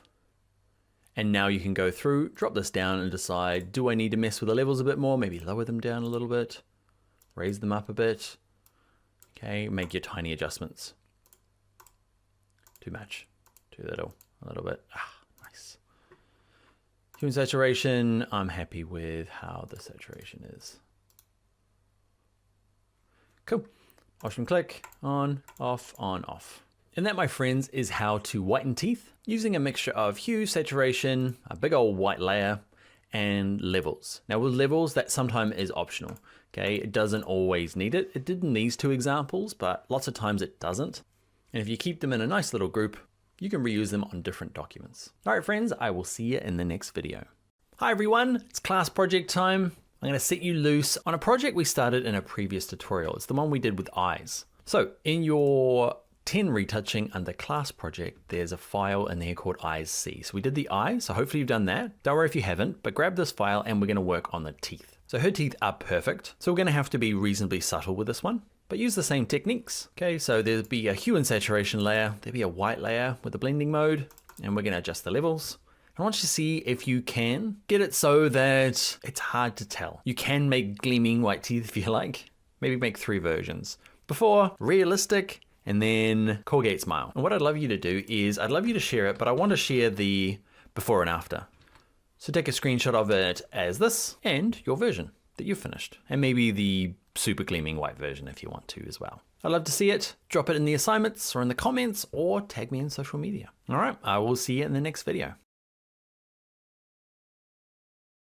All right, what's the difference between placing linked and placing embedded? It's up here, file, and it's these two. It might seem obvious, but I'm gonna go through some of the pros and cons for both and some of the tricks to, I guess, make them work efficiently for you. So embedded means I'm gonna place an image and it's gonna go inside this Photoshop file. Okay, it's gonna be fully contained within this PSD. If I link it, it's gonna show it in this file, but actually it's going back to the source, the original thing on my desktop the whole time, which means if I delete that original file, Photoshop's gonna say, hey, where did it go? I'm just linking to it. Whereas embedded means it comes along with this file, and let's look at the pros and cons. So this file here without anything in it is about, where is it there? It's this one here. It is 28 megabytes. I haven't included this file in your exercise file just because it's a really big file and it's just a demonstration anyway. So let's go to File and let's go to Place Embedded. I'm gonna bring in this little mock-up that I'm working on. It's in a different Photoshop file. It could be anything else. Could be a JPEG, could be an AI file. I've got it in here, I'm hitting return, I'm hitting save. So the embedded file, okay, it's increased it by a corresponding amount. Okay, so this is nearly 7 megabytes and it's gone up nearly 7 megabytes. Whereas let's do the same thing with linked. File, place linked. Same file, just brought in a slightly different way. Looks the same, works the same way. Hit save, jump and check it. You can see here, it's only gone up a tiny bit. The biggest drawback, say somebody goes and deletes that one. Say I delete it, goodbye. Photoshop goes, hit save, it freaks out. It doesn't really freak out. It actually works kind of fine. Can you see down here? The only thing that's changed is this little icon. There's a little question mark saying, yeah, I can't find that file. But if you look, the preview in there is nice and you can get away with it being broken. If you do lose one, often you can hit print and it's hard to tell that it's actually gone. But if I go back and bring it back, you can see the little link icon is back to normal. So that's the drawback, is if somebody deletes the original file that you've linked to, it can cause drama. So when would you use each?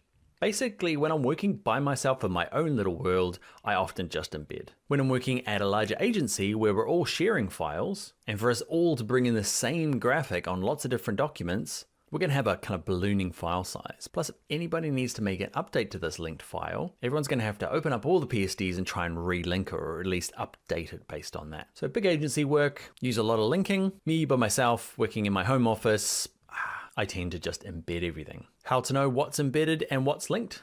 The little chain icon is for linked. Let's go to File, Embed, and check out this. I'm gonna bring in the second graphic. You see the icon there just looks like a smart object. Okay, so a linked graphic has a little link icon and an embedded icon is just a smart object. All right, I'm gonna undo that. So this guy here on the left is embedded and this one on the right is linked. Let's say your file size is getting too big and you want this thing that was currently embedded, you want it to link now. So all you do is right click this kind of gray area, not the thumbnail, and say, I would like you to relink to a file, please. I'll click on that original graphic and now nothing much has changed except now it's linked. It'll lower the file size and if updates are made to that original, it'll come along for the right. So two things to note about this updating, okay, to linked files is that sometimes it does it without asking and then sometimes just won't do it at all. There's no kind of like happy medium, I feel. So I've got this mockup graphic, which is this one. We'll do mockup graphic 1. Okay, I want to make a change to it. So I'm just gonna open it up. But because this file's open, the one that it's placed into, things happen differently. So I've got my original open. I want to open up that file. I want to make a change to it, something obvious. I'm just going to make it pink in the background, save it, close it. And because this is open, it's just gone and updated. Didn't even tell you, which is kind of cool, but also a little bit, I feel like there needs to be like a, hey Dan, something's changed. But it's okay, we know what happened. Slightly differently though, if I close this down and save it, so that file's not open anymore. And now I go and make a change. You're now going to be green. Save, close. Go back to the original. Don't worry about that. Can you see there? It hasn't changed. Okay, so with it open, it goes and automatically goes, oh, hey, you probably mean to update it. Whereas here, it gives you this really subtle little icon here saying, hey, I've given you a tiny little suggestion that this thing's out of date. And you can right click it anywhere and say, update modified content. So just so you know, with it open, flows through nicely. With it not open, it gives you just the teeniest tiny little hint. Also, what you can do is instead of opening it separately, you can just double click on this little icon here and we'll open up that original file. I'm gonna go back to that color that I had, which I can't remember what it is. Oh, well. Let's just pick, yeah, it was that color. Awesome. Save, close. Yes, please save. And it's updated. So regardless of whether you have it linked or embedded, I'm going to show you a little trick. I'm going to distort this because it's a linked object or a smart object. It doesn't matter. There's a cool little bit of workflow we can do.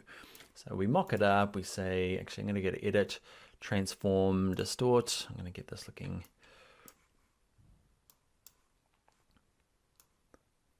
Kind of want it to look like it's, I don't know, on an angle, flying out. Look at that. So I've used distort.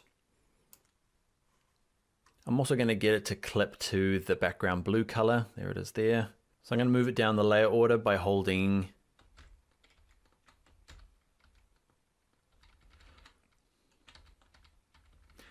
down the command and square bracket until I find, where is he? Down, down, down. There he is there. So I got it just above it. And if you've never done this before, you can hold down the Option key on a Mac or Alt key on a PC just to say clip to this blue box. So it's all kind of tied in there. With it selected as well, I'm going to say, you, my friend, have a filter. I'm going to use Blur Gallery and Iris Blur. We'll look at blurring a little bit later on properly. Iris Blur is just a cool way of setting like a target for a blur. So I want it to be down. I want just this kind of like, I'm faking depth of field. That's what I'm trying to do. Click OK. So one of the perks for using file embedded rather than copy and paste is you can say, actually, I like this one. I like the distortion. I like the blur, but I need the graphic to change. So mockup graphic 1, I can right click anywhere in this gray area and I'm going to say relink to file. So I'm going to say, actually, I want to relink to this new version that I've got. Okay, this updated version. The cool thing about it is that you can see it's a different version. You might not. Let's go to undo, redo, undo, redo. I should have made them obvious. But I've gone through and I've actually made this nicer, or maybe it's version 2 or the next month's graph. Say it's a monthly newsletter or an emailer. Just know that you can go through and go to relink to file. And that doesn't matter whether you went file embed or file place. All right, one last thing to mention is that if you've got linked files and you want to send this PSD to somebody, you're going to have to send both this PSD and any linked files. But there's an easy way to do that. If you go to File and come down here to Package, I'm going to stick mine on my desktop. I'm going to click Choose it here, please. And it's just like packaging out of Illustrator and InDesign. It creates a folder. Okay, with the same name as my PSD, and in here are any linked files. There's my original PSD plus all the links. Okay, and it just means that I get to right click this, compress it, and I can send that to somebody in an email or via Dropbox, and they have everything that they need. If you're on a PC, I think you right click the file and there's one that says send to, and I think it says zip, something like that. All right, so that is the long version of embedded versus linked in Photoshop. I'll see you in the next video. What is the difference between fill and opacity? Here are my layers. I have this layer selected. I lower the opacity and everything goes down, the layer plus the drop shadow. But fill will lower the layer, but not the layer style. That is the quick version of the difference. And in my life, I never use fill. Sorry, Phil. The long version is we're going to add some text. Move it around. And what you'll find is opacity, I'm going to slide it down, makes it transparent, and fill does the exact same thing. You're like, why do I have both? It's just so that if you add something like a layer style, let's say drop shadow, add a drop shadow. Now, if I lower the opacity, it does both the layer and the drop shadow, whereas fill does the layer but not the layer style. There you go. That is the difference. And if you're like me, this could be the first time you've ever lowered the fill and not the opacity. So for me, 99.9% of the time, they do the exact same thing, and I don't need fill. Sorry, Phil. Thank you, Pug in Sweater. Thank you, Charles.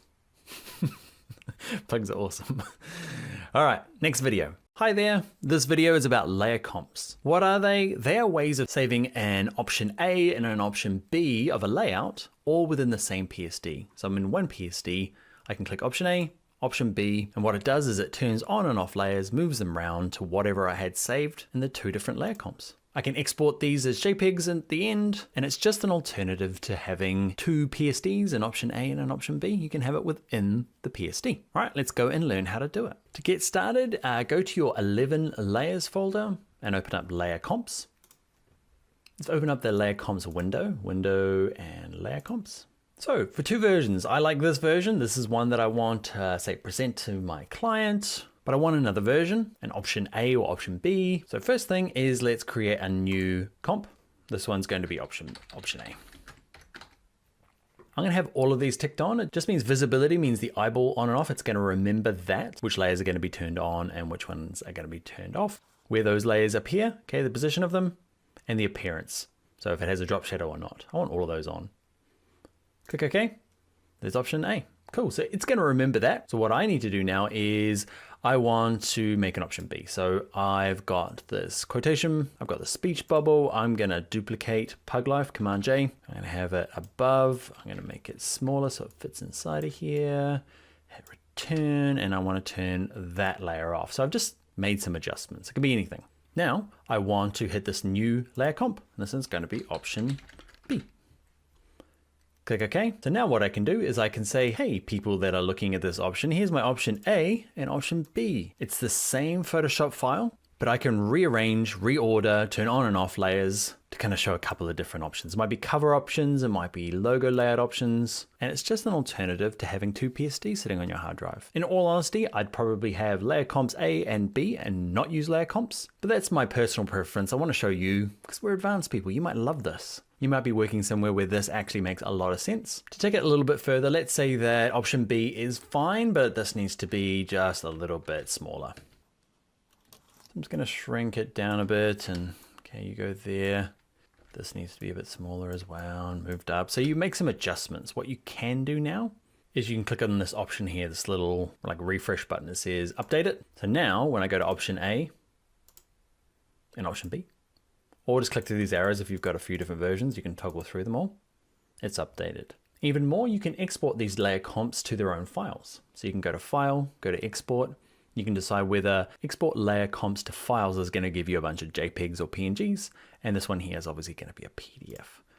Either, okay, I'm going to put mine onto my desktop. I'm going to create one called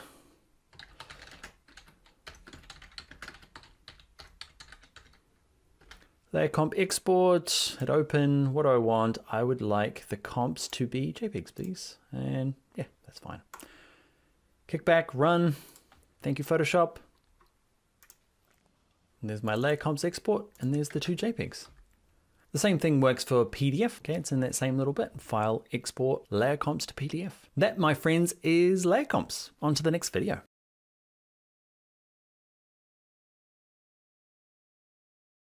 Hi there, in this video we're going to take this model profile, this background, and do a double exposure. We'll do a couple of options, this one, we'll do this one, and we'll do this one. It kind of sprays out the back. All right, let's jump in and learn how to do it in Photoshop. All right, to get started, from your 12 visual styles folder, open up double exposure 1 and 2. Let's combine both of these, so I'm going to open my mountains, select all, go to edit copy, and then paste it. So both together, let's give ours names. This is going to be my model layer, and this is going to be my mountain. Let's turn off the mountain for the moment. We need to apply a mask to our model to pull her out from the background, and so we can mask the mountain inside her shape. To do it, click on the model layer, and in this case, select subject. Is going to work perfect. So it's the new one for Photoshop. It's going to look for a person in your selection. If you don't have that feature, I'm going to deselect. You can just use your quick selection tool and just kind of work your way around. It doesn't have to be perfect. It can be pretty rough in this case. A little bit missing from the nose. I'm happy with this-ish.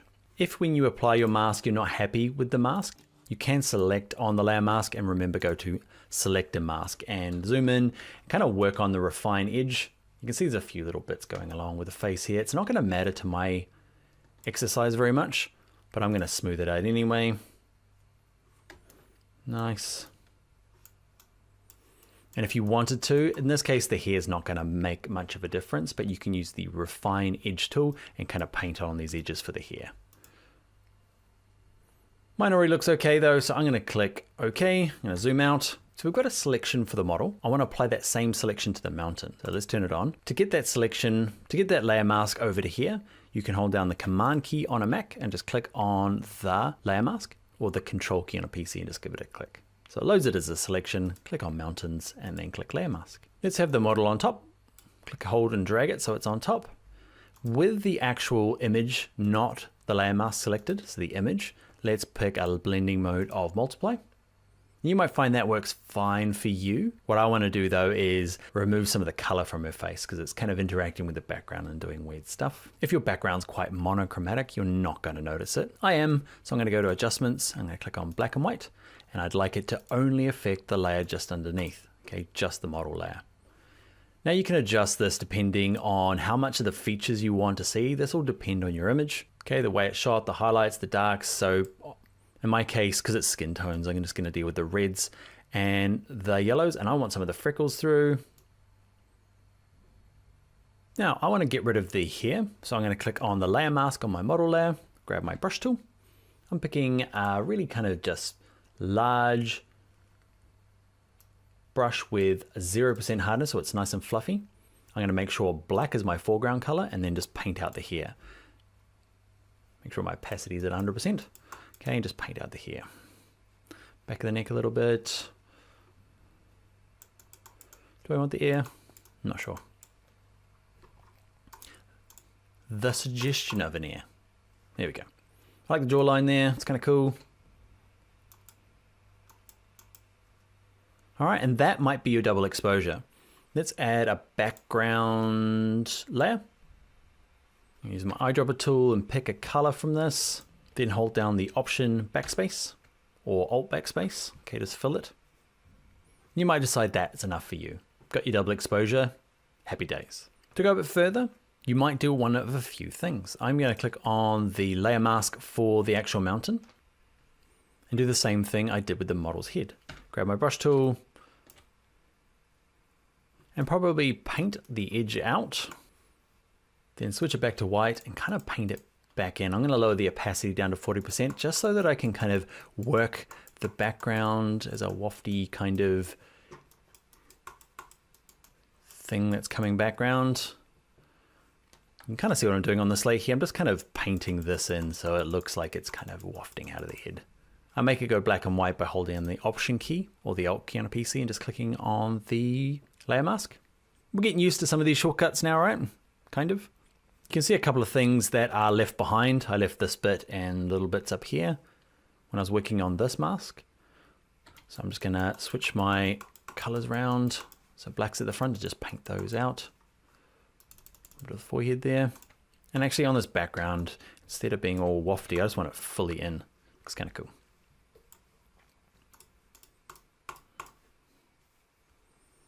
This layer here, I think I went a bit far with the black and white, so I'm going to click on the black and white layer and just maybe pull out some of the strength. I lost my freckles though. You also might grab this whole layer and just lower the opacity of it. Depends what you want. All right, so that's another option for the double exposure. I'm going to get rid of the ear here. What I'd like to do is I'd like to take it in a different direction. So I want to save this version and create another one. So I could do a file save as, or I can show you just a trick. Select all of the layers, then go to layer, go to duplicate layers. And actually I'm going to say, let's be a new document, please. I'll give the document a name, Option B. And all that did was is take that first option, who's still there. I'm going to save this one. This one's going to be called Option A. I'll save it to my desktop. And Option B, I'm going to take in a slightly different direction with you. So we've got a couple of things. The background, we just used a solid color that came out of the background somewhere. What you might do is maybe a gradient. So I've got a background layer, it's this one here. I'm going to grab my gradient tool. And what I want to do is go from, say, this kind of bluey color to more this peach. So eyedropper tool, using the I key on my keyboard, I'm going to click some of this blue. I want this kind of gray blue. I'm going to hit X on my keyboard to move the foreground and background. You see over there? Okay, the X key just toggles them. And then I'm going to click on this one. Now with the gradient tool, I'm going to use the radial gradient. I'm going to click, hold, and do something like that. Actually, I want to flip it around. See, it says reverse. No, I want that kind of darker color there. My goal there was to try and tie it into the background a little bit more. So that's one way. Another way is let's grab this background layer. Let's duplicate it. What I'm going to do with the bottom version is I'm going to delete the layer mask, right clicking the layer mask and deleting it. So it kind of fills in the background. That by itself is kind of cool. You might do a couple of things. You might just grab this mountain layer and go adjustments and say, actually, I'm going to grab the hue and saturation. I'm just going to lower it down. That might be cool. It's not what I want to do. So I'm going to bin that. What I want to do is with this mountain layer selected now, I'm going to go to filter. I'm going to go to blur. I'm going to go to Gaussian blur. And just find something, I don't want it totally lost, but I want a gradient in the background that really reflects the rest of this. That's what I'm going to do. Now, the one thing we didn't do at the beginning there is we didn't rearrange this. We just left that wherever it's sat. Okay, so what you can do is you can click on this layer, break the link, just work on this image side, leave the mask alone, and just kind of rearrange this how you want.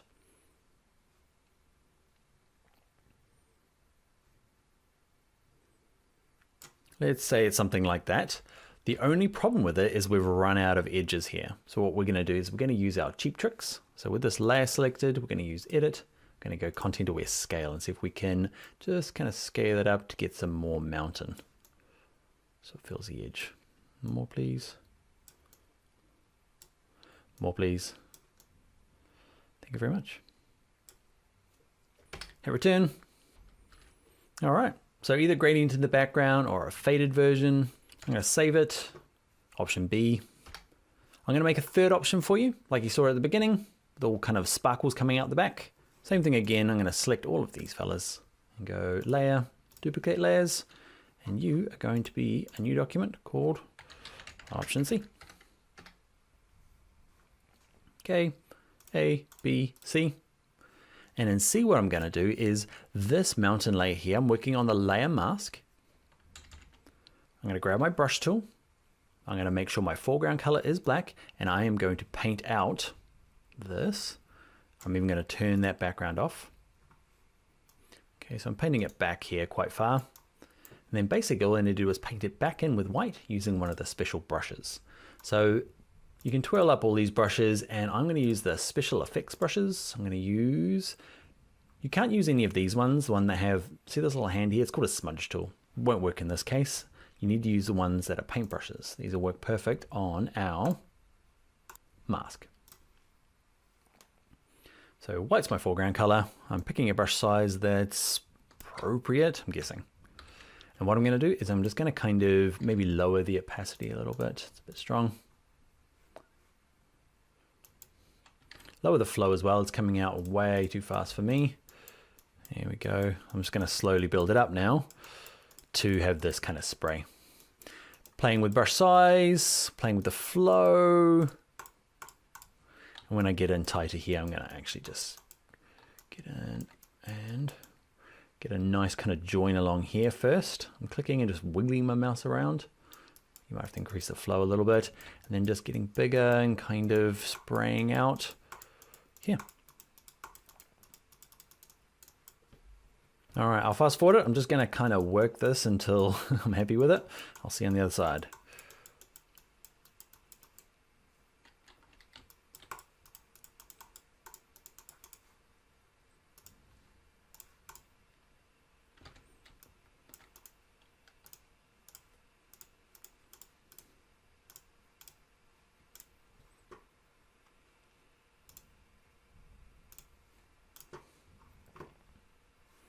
All right, I'm happy enough with that. I even switched brushes to one of the other special spray brushes. So option A, B, C.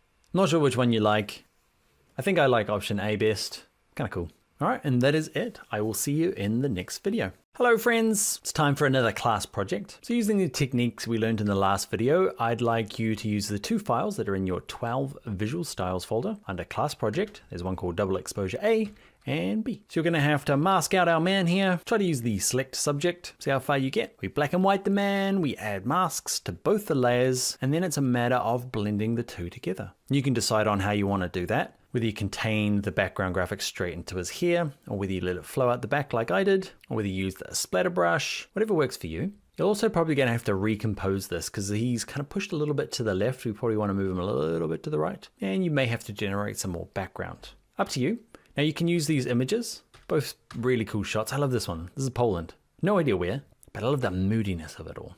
I don't know. I feel like that's just part of doing double exposures. You have to use dark, moody, misty images. Otherwise, you're not doing double exposures right. What I'd love you to do though is you can use your own images. You might not have a portrait lying around, but you might have another background image you could use. So combine these two and then share with me in the assignments panel or in the comments or tag me in social media. Remember, Instagram, I am Bring Your Own Laptop, and on Twitter, I am Dan Loves Adobe. All right, have fun with this one. I will see you in the next video. Hi there, in this video, we are going to create this watercolor effect. Here's the original, and with a few filters and a little bit of texture and a little bit of brush strokes, maybe a little bit of levels, we can make it look like it's hand painted. We'll do a second option. This one ends up being quite abstract, but you can see there's the original, beautiful old New Zealand, but now it's a watercolor painting. All right, let's jump in and learn how to do it in Photoshop. All right, to get started, let's open up Watercolor 123 from your 12 Visual Styles folder. Let's start working with Watercolor 1. Now you need to convert this layer here to a smart object, or I'm just going to show you up here, Filter, Convert for Smart Filters. We're going to use lots of filters in this video. And this option here, Convert for Smart Filters, does nothing other than convert it into a smart object. Just so you know, no difference between doing it this way, right-clicking, and converting to a smart object, or convert for smart filters. Same. Next thing, go into filter and go into filter gallery. So a lot of the work is done by artistic, and in here, no surprise watercolor. Okay, so click on this and it will really depend on your image, okay, on which of these settings to play around with. Okay, so this one here in particular, the shadow density, once it gets below 1, it actually looks okay. And don't spend too long, because this is a combination, right? We're gonna combine a bunch of different filters to get the effect. So have a play around, get to what you feel looks like a realistic watercolor in your opinion. And a little advanced trick is you can add more than one. See this little turned up page here? It says I can add watercolor. At the moment I've got 2 watercolors. So it's trying to apply it twice. What I'd like to do is actually have palette knife and watercolor. And like layers panel, okay, the order of this is important. So watercolor on top and palette knife on bottom will change the way it looks. That's what I'm looking for. So under palette knife, I'm going to just mess about in here. We're not going to spend a lot of time. Like it really depends on your image, on what details this should be. And remember, it's a combination. So what you might find look good here, you can go back up to watercolor and make some adjustments in here to get the right effect. That's not quite me.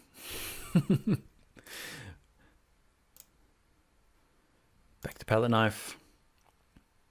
The other thing, when you are adjusting this, can you see down the bottom here? This is your like, holy moly, I'm stressed out trying to apply this thing. Just wait till it gets to the end slider. So if you are thinking, oh, it's doing nothing, you're sliding around, just get away for that thing to finish. All right, let's say that I like these. Let's click OK. And they are a smart filter, okay? So I can turn them on and off. I want to apply another filter that's actually not part of the filter gallery. It's just in here, noise and median. This will depend on your image. This one actually looks okay the way it is, but if you find that your image, especially if it's like people's faces or anything that's quite detailed, you might find that it's just too realistic. You need to use this median just to kind of blob it out. Okay, you can see the higher you go, the more kind of abstract this thing becomes, but I'll add it to this tutorial. This particular one doesn't really need it, but I'm still gonna do it. And also note that the order over here is important. Okay, so in my case, I want the filter gallery to apply first, and then I want to median it out. Weirdly, actually it works the other way around. So median gets applied and then filter gallery on top. All right, and in my case, I want to add some noise to it. You don't have to, I think I want to. So with the layer selected, I'm gonna go to filter, noise. I'm gonna add a bit of noise. How much? Not that much, just a little bit. Just to add a bit of grain to this thing. Click OK, zoom out. That's just personal preference. But what really makes this kind of watercolor effect work is the texture. So Watercolor 2 is just a stock library image that I bought. I'm going to copy it. I'm going to paste it. We're going to use this to add a lot of the detail too.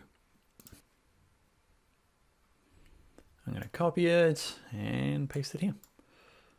Cool. Yeah, there you go. That works. So for this to work, it needs to be desaturated. You could use hue and saturation adjustment layer and lower it. I'm just going to cheap trick, use Command Shift U just to yank out all the color. Then it's finding a blending mode, and this is what hopefully is going to give us our little effect. So I'm going to cycle through these different blending modes, okay, and just find one that works for you. Lighting's kind of cool. Now this will depend on your image. I've found, like in this case, overlay works really good. On, off, but in other examples, it's a different blending mode. So this isn't an absolute fact. It shouldn't just be overlay. Have a play around with them and don't be afraid to lower the opacity. Say you like this, but it's maybe quite extreme. So you're just gonna lower it down. So there's that watercolor effect, but without it being really dominating. I like it being dominating right at the top there. The other thing you can do though is with this layer, you can go to adjustments and go to levels. This one I don't really need it, but I want to affect just my watercolor texture layer, and you can mess around with this to kind of decide how, you know, how dark it is basically and how much it affects the layer underneath. Okay, so you can mess about in here. I'm happy where it is there. Awesome. One of the last things we'll do to add a bit of believability is let's make a new layer. Let's even name it. Let's go crazy. Let's call it brush strokes. Grab your brush tool and up here under, so depending on what version of Photoshop you're using, if you're using 2018 or above, you'll have general brushes, dry, wet, and we want the special effects brushes. You won't have these two. These are just ones I installed in the Photoshop Essentials course. Anyway, so under special effects brushes, I'm going to pick this third one just because it kind of works for me. I'm going to steal one of the colors from it. So I'm going to hold down the I on my keyboard to get the eyedropper over there, click one of the colors, back to my brush tool, make a really big brush, probably not that big.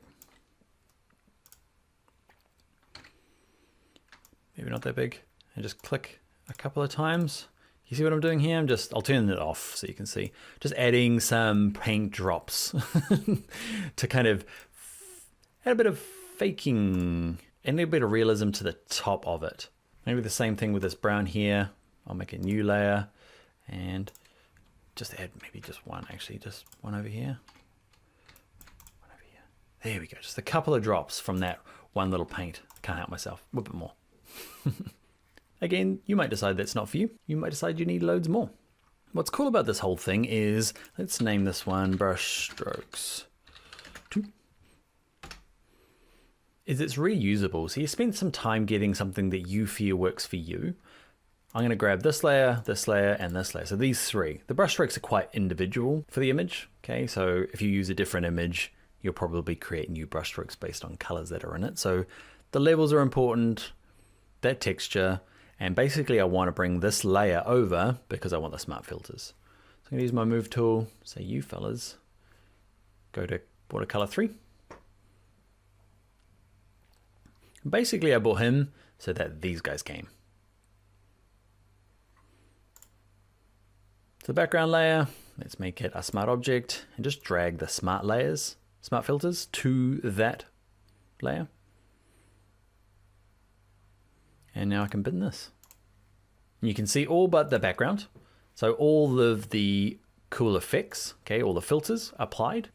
And all I need to do with this layer is that I need to transform it and rotate it around and get it to be something that fits this image. Let's zoom it in there a little bit. You can see overlay in this case doesn't work as well as it did in this original one. So with the layer selected, I might find overlay doesn't work for me, or at least you like overlay and you lower the opacity. Okay, so it's not as strong. We'll have a little look through here and just see if there's another blending mode that works. If you find one that does, but it's maybe too strong or too weak, you can play with those levels here to adjust it, and it will affect the way that that texture is applied. Let's have a look. How abstract do we want it? Soft light looks kind of cool. Yeah, soft light works for me. Where we soft light. Cool. Turn them all off, and I'll turn the smart filters off. So before and then after. Cool, huh? All right, that's it for watercolors. I might add some brush strokes to this one. And what I might do is actually find a few different versions of this so that I'm not kind of repeating myself so much. All right, that's it. I will see you in the next video. All right, it is time for a super exciting class project. There are 2 files in your 12 visual styles under class project, watercolor A and B. I'd like you to use the techniques we learned in the last video to create your own versions. Once you're done, share them with me. I'd love to see what you made. And once you've done with the class project files, I'd love for you to use your own. Find something off your phone, maybe in your Google Images photos or your iPhotos. Find something, do a cool watercolor effect, and then share it with us, either in the assignments, comments, or on social media. All right, have fun using watercolors. Hi there, this video is all about decaying, pixel exploding, dispersion method awesomeness in Photoshop. We'll take this model here. We stretch it out using Liquify, we paint it back in with some exploding brushes, more exploding brushes for realism, and that's it. Let's jump in now and learn how to do it. All right, first up, let's open up Decay 1 from our 12 Visual Styles folder. Now this technique, I feel like there's some sort of like unwritten rule. You have to do it to some sort of dancer, hair flicking person. Okay, I don't know why, but we have our dancer. Now we need to make her explode. First thing you need to do is install some brushes. So I've got some in your exercise files. It's this one here. So if you go to 12 Visual Styles, there's this one here called Explosion Brushes.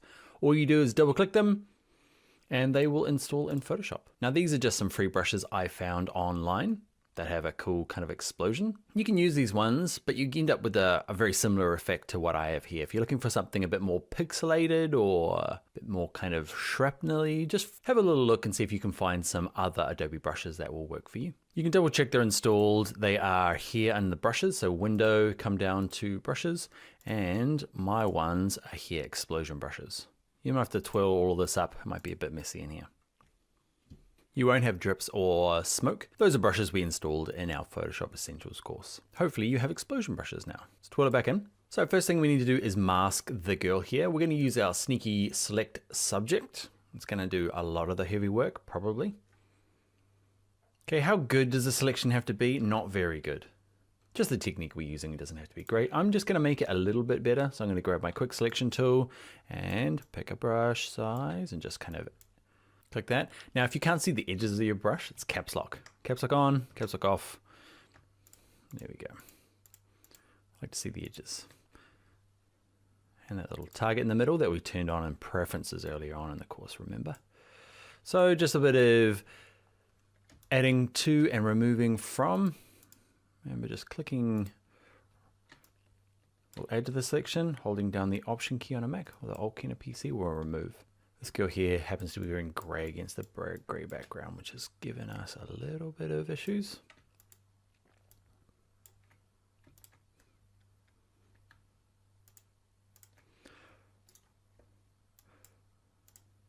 All right, so those are the big things. It's fine.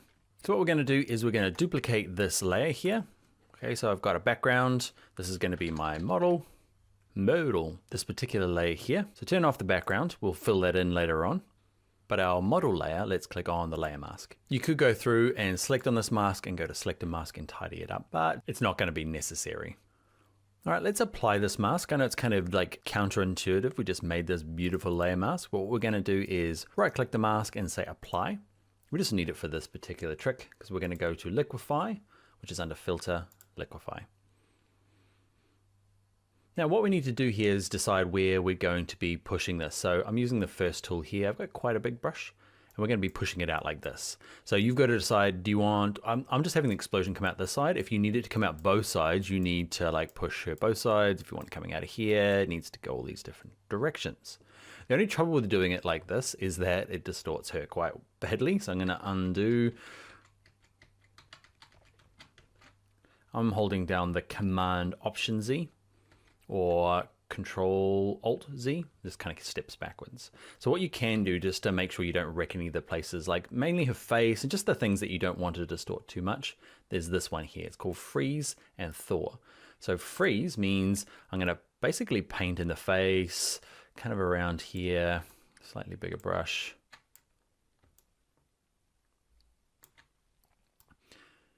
And all it means is it's just not going to, I'm going to get down that one side of the leg. Maybe just down the side of the hand as well. Smaller brush. So what it does is if I grab the forward warp tool and just kind of push it, can you see it leaves her face, like that part of her face is stuck there? Freezes it in place. So I'm stepping backwards again. The thaw is just removing it. You don't need this bit, or you don't need this chunk in here. Freeze and thaw. Now it's all about kind of moving this out. So it's best to start with a smaller brush.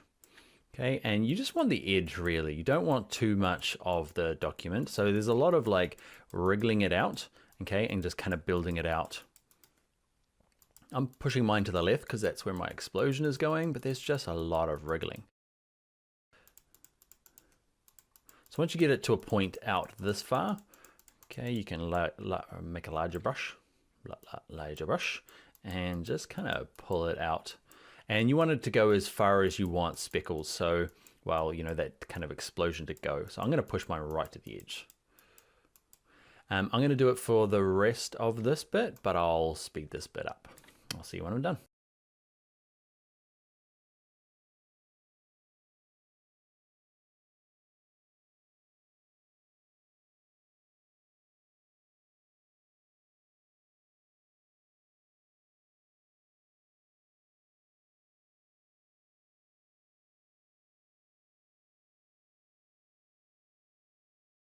All right, and you're back.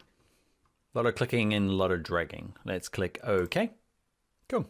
Let's turn on our background layer now. And basically what we want to do is we want to mask this out completely, then bring it back in with our explosion brush. We could just click a layer mask and then paint it out completely. So brush tool, black paintbrush, and kind of paint it all out. And then we'll paint it back in. Or nice little trick is before you add the layer mask, okay, before you click this button, just hold down the Option key on a Mac or the Alt key on a PC and just kind of puts in a reverse mask. Everything is hidden. So it's all black. Let's make little bits of it white by grabbing our brush tool, make sure our foreground color is white. And then from our brushes panel, we're going to use the big brushes panel. So window brushes, we'll click on this little icon. We're going to use explosion brushes.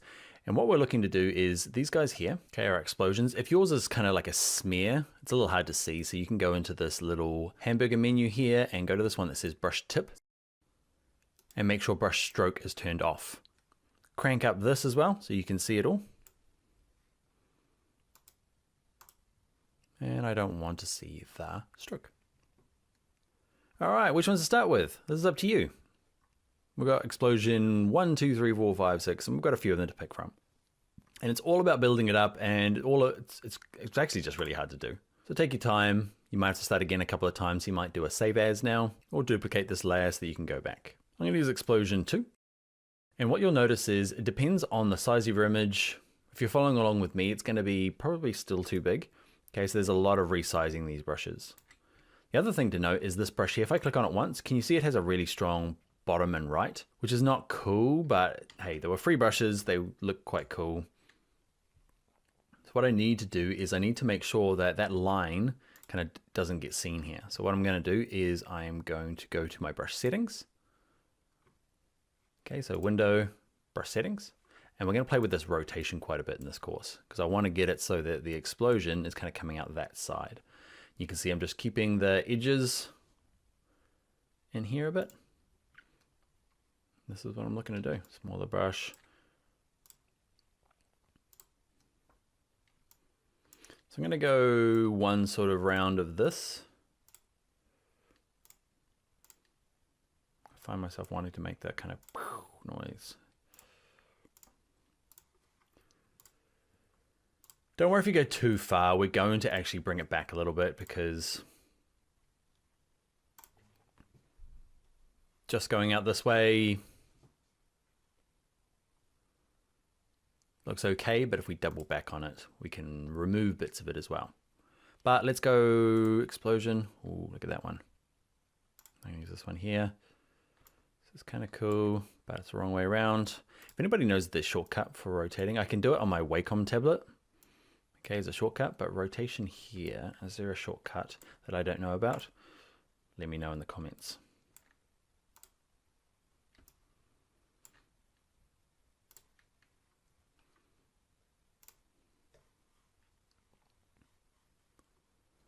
brushes. Cool. And I'm just going to slowly work this up. You can hang around. I want you to see how slow and just clicking once. You can see what I'm doing over here. Basically, I'm just painting in this mask. We're getting there. Maybe one more go with, that one looks kind of good.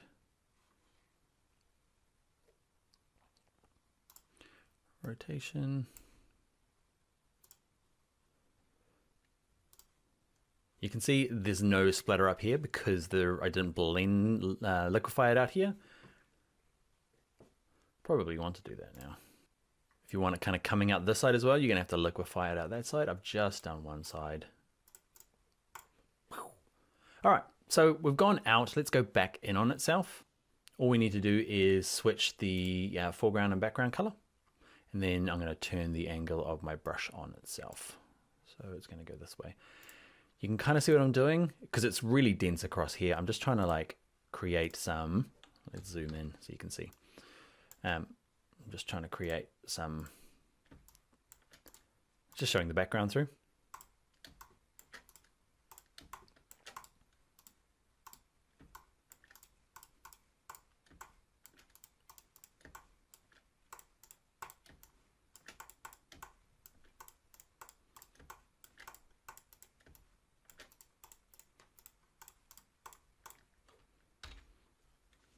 Cool. Last thing I'm going to do is add a bit of kind of fake depth of field splatters, like stuff coming towards the camera. So what I'm going to do is I'm going to create a new layer. I'm going to call this one depth of field bits. I'm going to use one of these tools. I'm going to use one of these brushes. Which one? One that doesn't have a really strong edge. Probably the one I'm on. Maybe that one. Cool, and I'm not going to be working on a mask. I'm actually just going to steal a color from here. So I'm using the eyedropper tool. I'll pick this gray, back to my brush, make a super big version of it, and I'm just going to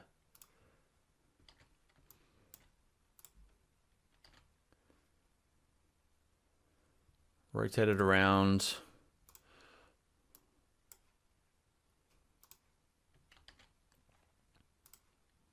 Zoom out so I can see the edges of it.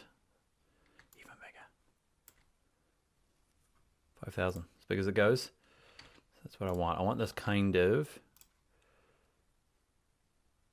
I'm gonna pick a white as well.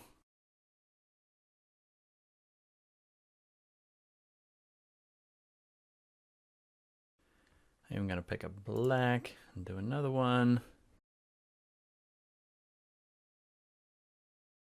Cool, what am I doing? I'm trying to make ones that look like they're kind of, I guess, kind of going past where they need to be. And what you can do is you can, with this layer selected here, let's turn it into a smart object so that we can go to filter, go to blur. And we're going to go to Gaussian blur and just probably not like that. Can you see what I mean? I want it kind of feel like it's stuck against the lens, just out of focus. So on, off. I might have put these on different layers as well so that I can move them around, but here we go. All right, so that's our decaying, pixel exploding, dispersion map type thing in Photoshop. Basically, we mask out the subject, in this case, Dunstan Girl, then we liquefy it on its own layer, spreading it out to the directions we want it to go, apply a mask to it, and then just paint it back in using different brushes. In our case, exploding brushes. Let's get on to the next video. We'll do another bit of decay, but we'll learn a few extra tricks, and we'll do it to a shoe. I feel like that's the only other thing you're allowed to do it to. Dancing woman and a shoe, but the shoe has to be a Nike. These are the rules. I didn't make them. Let's go and do it in the next video.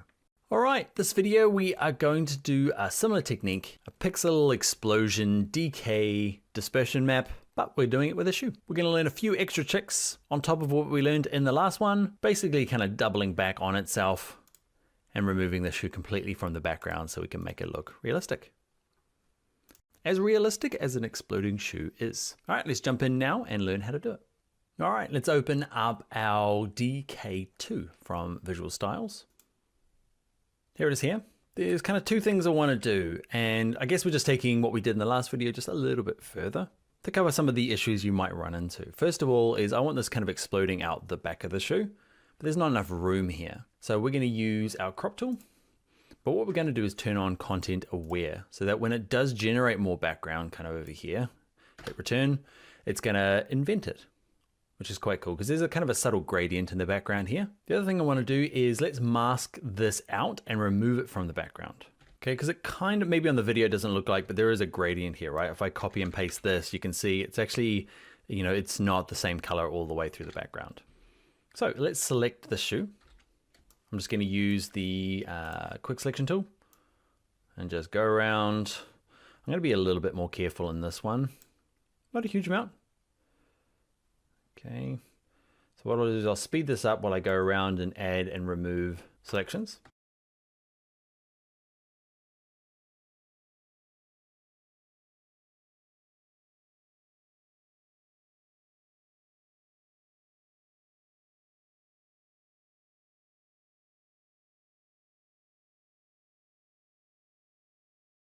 All right, so I've got a selection. Let's do a couple of things. Let's duplicate this layer a couple of times. So I'm going to right click it and say duplicate. Okay, so we're going to have three. We're going to have the shoe by itself. We'll duplicate it again. And we'll have another one that is going to be the, we'll have the explosion layer. Is that explosion? That'll do. And this layer here is now going to be the background. So a couple of things I want to do. Shoe layer, let's turn them all off by this guy, and let's just mask him so he's on his own little chunk. I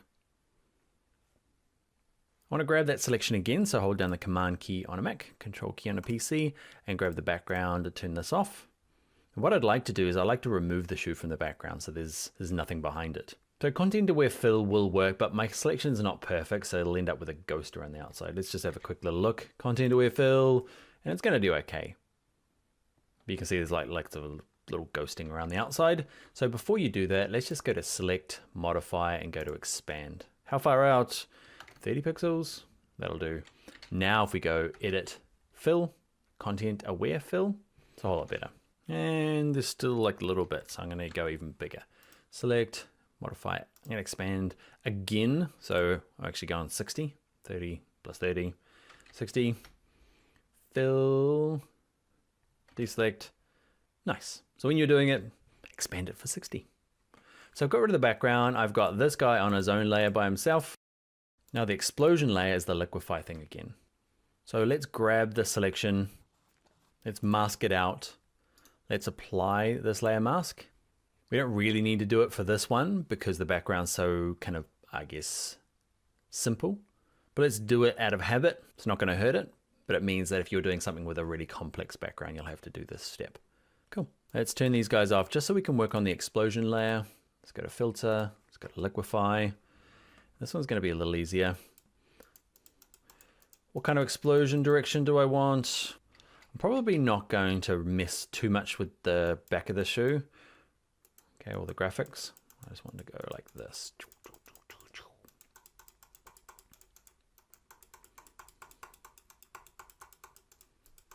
Can't help myself making noises. Helps with the explosion, get in the mood.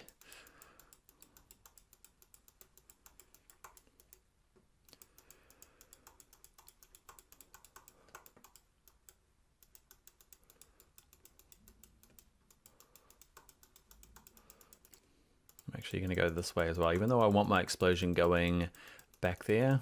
I found in the last exercise I wanted just a little bit on the sides. Might as well go all the way to the back. We've come this far. And let's click OK. So we've got our big kind of explosion. Let's mask it. Remember, if we hold down the Option key on a Mac and click Layer Mask, or Alt key on a PC, we get a nice big black mask. Let's turn all these other guys on. And the difference between this and the last one is the last one we just jumped into straight kind of adding the blast in here, which is cool. What we're going to do is, because we've got the shoe on its own layer, what we can do is click on the shoe mask, go to one of my brushes. Okay, I'm going to grab the explosion brushes that we downloaded in the last tutorial. Grab some of this. See how big it is? Perfect. Rotation. and I'm just going to paint some of it out. You see what we're doing here? Like instead of it just exploding out, there's kind of an area where there's a bit of both. All right, let's paint it back out. Let's get you going. Let's work on this layer here. Let's make sure white is the foreground. White is my foreground color, and now I'm going to paint it back in. So let's grab our brush tool. There's so much trial and error in this particular technique. I've taught it loads of times, and 60% of the time, I'm like, man, that was cool. And then the other 40%, I'm like, I'm going to start again.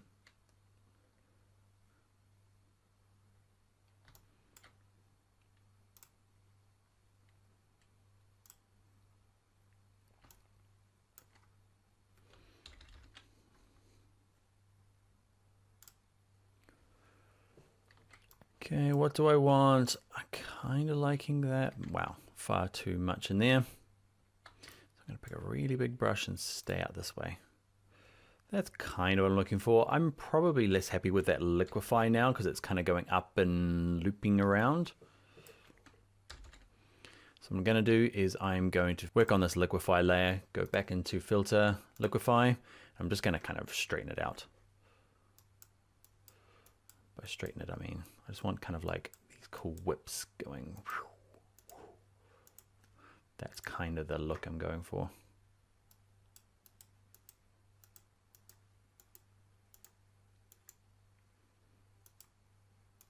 There we go. Okay, work on the mask, paint stuff in. I'm going to turn this around, paint it with black, paint it back out. Maybe a smaller paintbrush.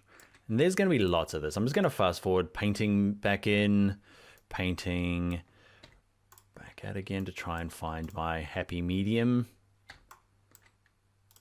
I'll see you when I'm finished.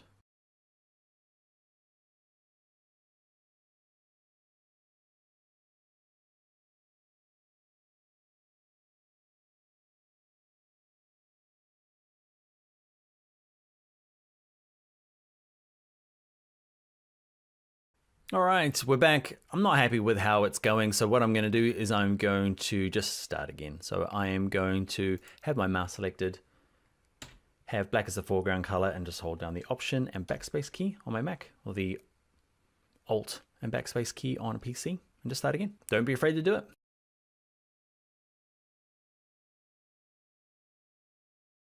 See that? That's the one that goes too far. I don't like all those little bits in there. I like the specks in there. So I like the end of this brush, but not all of it. So I'm going to go for something a little bit more subtle, Dan. Come on.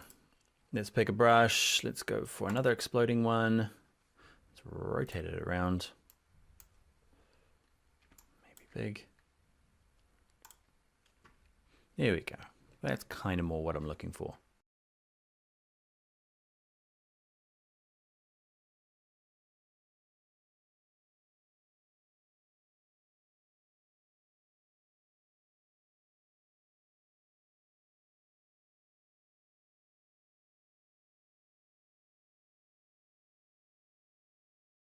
All right, and that is something I am 50% happy with. A lot more subtle. I'm going to add a couple of the depth of field brush. So I'm just going to grab, I think I want some of the pink. Make a nice big brush. Even bigger brush. Just kind of have some of this coming out. So instead of using the liquefy, I'm just actually painting it straight on. So a little bit of that. I'll make another layer here. A little bit of the blue. There we go. And I'm going to convert both of these to smart objects. Smart object, smart object. So we can apply a filter, gallery, Gaussian blur, just to feel like they're out of focus.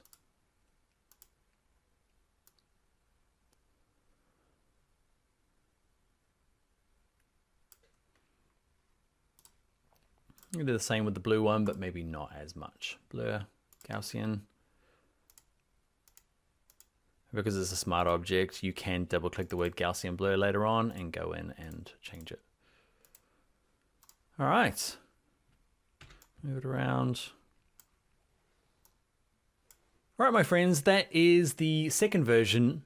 We've done the dancer, now we've done the shoe. There's a lot more artistic license in this one here, deciding what you want, working with the brushes, and don't be afraid just to start again. All right, let's get into the next video. All right, it is class project time. In your 12 visual styles folder, there's the class project folder, then there's Decay A, B, and C.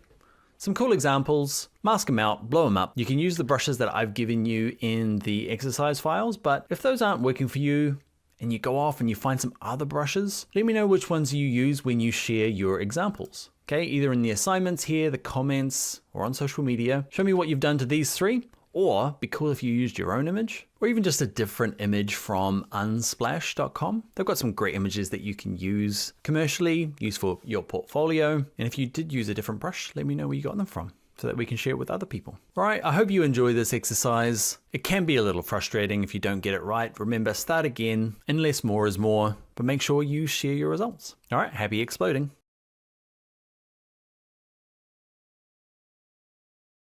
Hi there, in this video we are going to look at video editing. We're going to add music, logos are going to fly in. My name is Dan. I'm going to talk all the way through. There's going to be transitions where we flick from one shot to another. We add background music. There's lower third, you can see there. Hey, that's my name.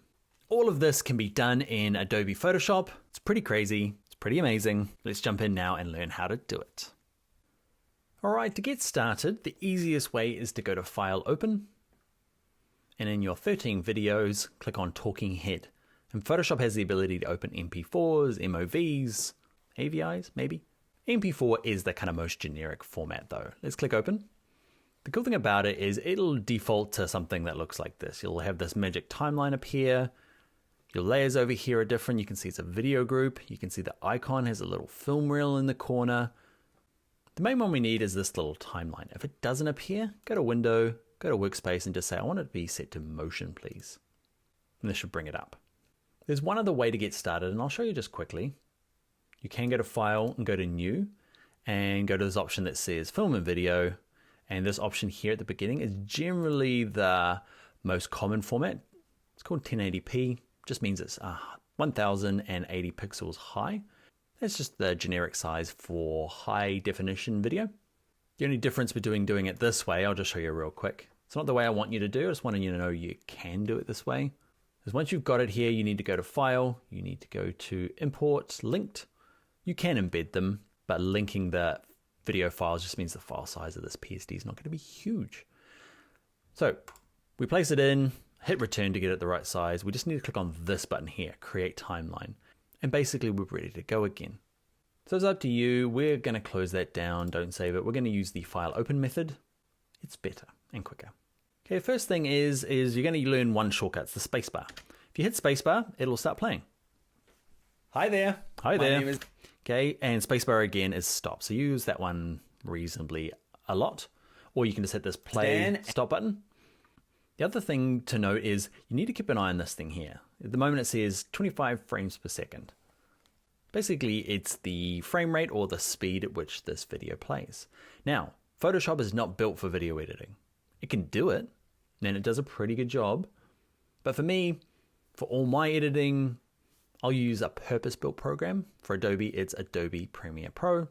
Some other people use Final Cut, which is Apple product.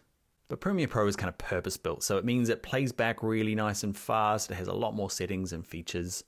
The reason I show you here in Photoshop how to edit video is it means we get to rely on a lot of the tools we already know. So if you want to correct the levels of this, we can just click on this levels layer, go to adjustments and go to levels. It's cool.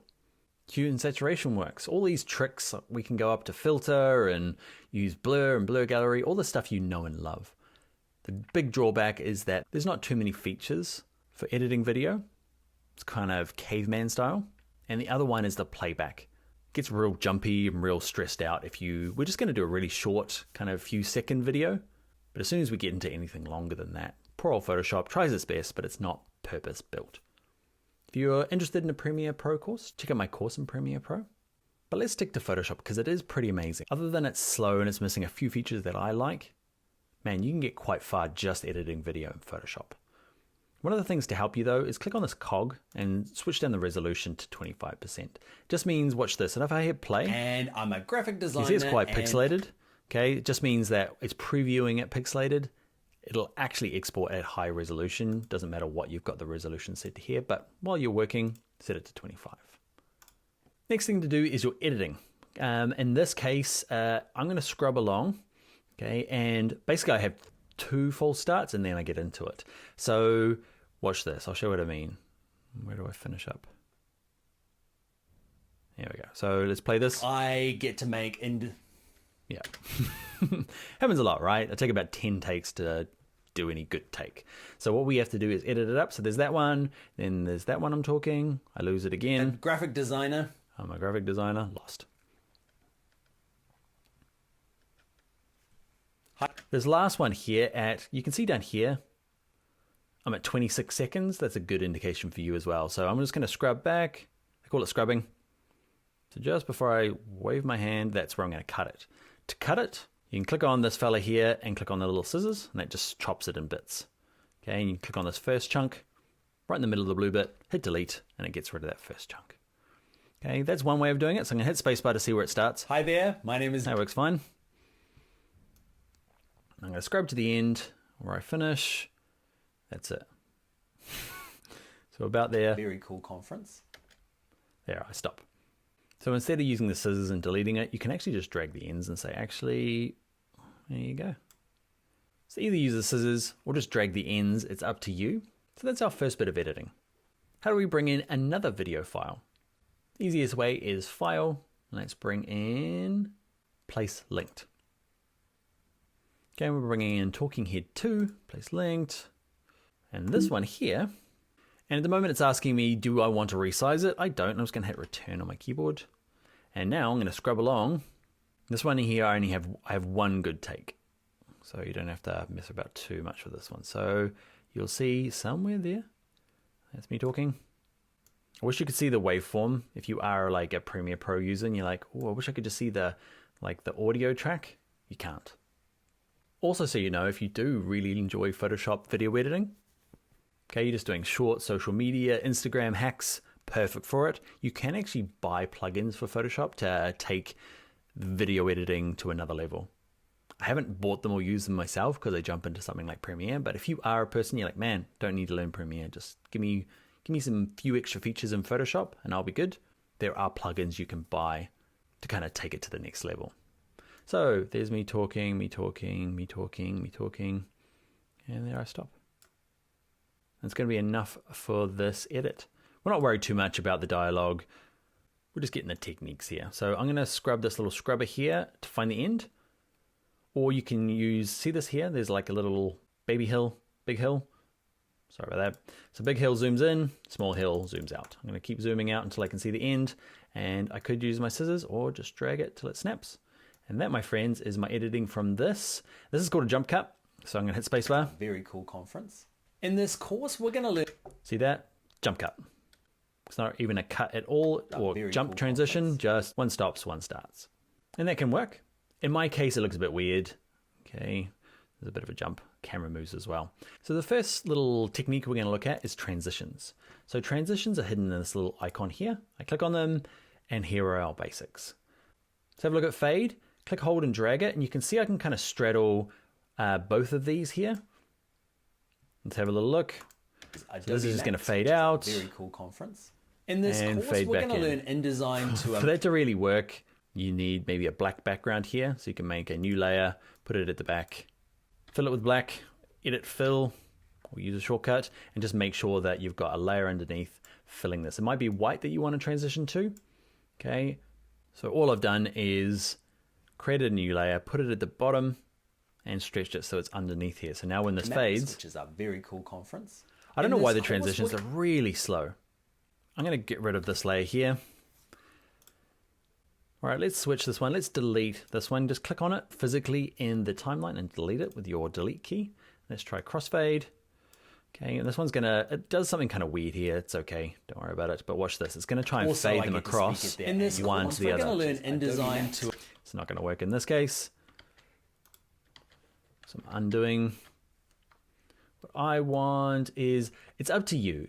It's really common to have fade to black or fade to white. I like fade to white, just as a personal preference, or dip to white, normally it's called, and I like it quite short. Can you see? I can zoom in. Big mountain, and just grab the ends of these and just tighten them in. I find a nice kind of white flash, keeps pace, and is just my personal preference. You'll see all of my intros do that, In this course, but a whole lot faster than that. So real, just kind of like a little white flash. very cool conference. In this course, we're going to learn. That's what I like.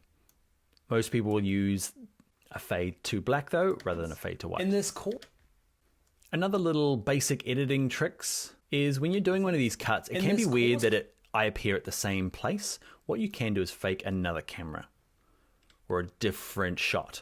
So what I want to do is with this layer here, okay, talking head 2, I'm going to transform it. I'm using my Command T. You can go to Edit Transform, and I'm just going to scale it up so it looks like I was kind of framed in here. So enter. is a very cool conference. This is a cool little trick. In this course, we're going to learn. You can see it feels like it's a whole different place and the camera's been reset up rather than just hacking out my terrible In this ums and course, ahs. we're going to learn InDesign. That's up to you.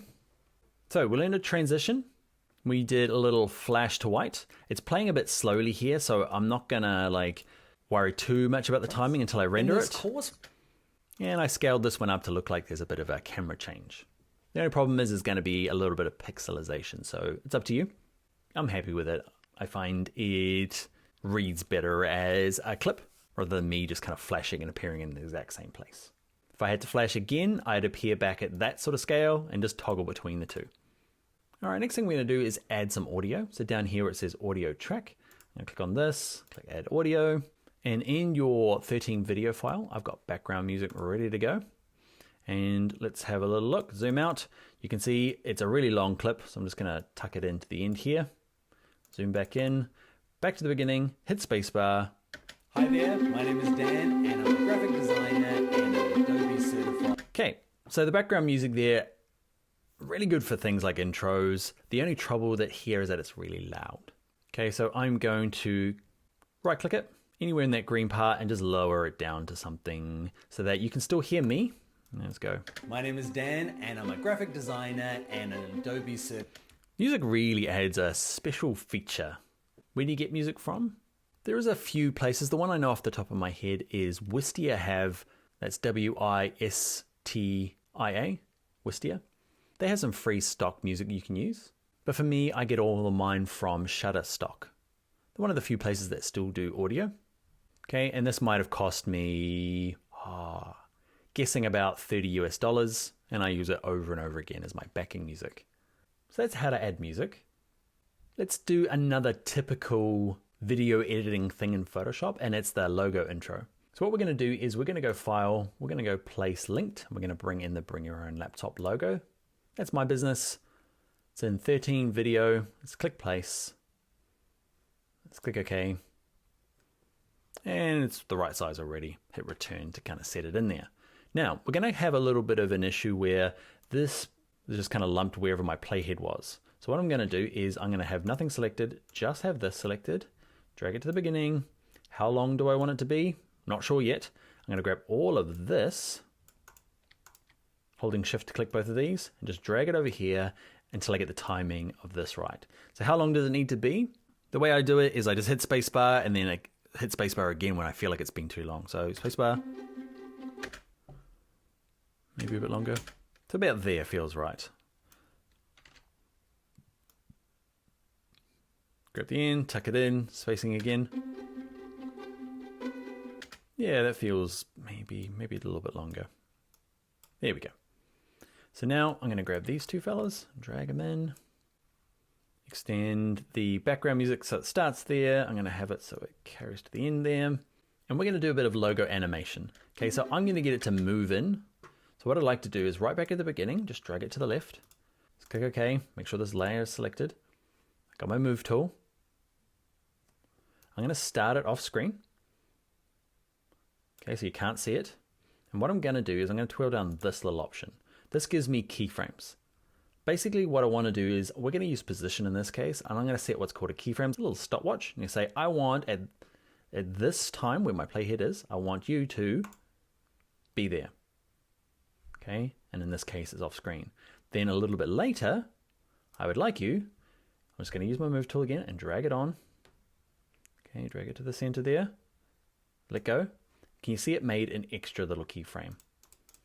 At frame 1, it's over here on the left, and at frame whatever I decided was, okay, so I just drag my playhead and just moved it in. It creates a keyframe for you. Back to the beginning, hit spacebar. Too fast? If it is too fast, okay, there's just not enough time or not enough space between these two. So just grab the second one. Expand it out a little bit. Hi there. I'm happy with it, but it probably needs to hang around a little longer. Okay, zoom out. Grab these two fellas, hold shift, click them both. Nice. Yep. Hi there.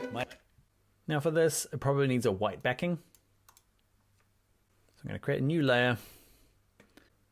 I'm going to have my foreground color as white, and then hold down Option Backspace or Alt Backspace on a PC.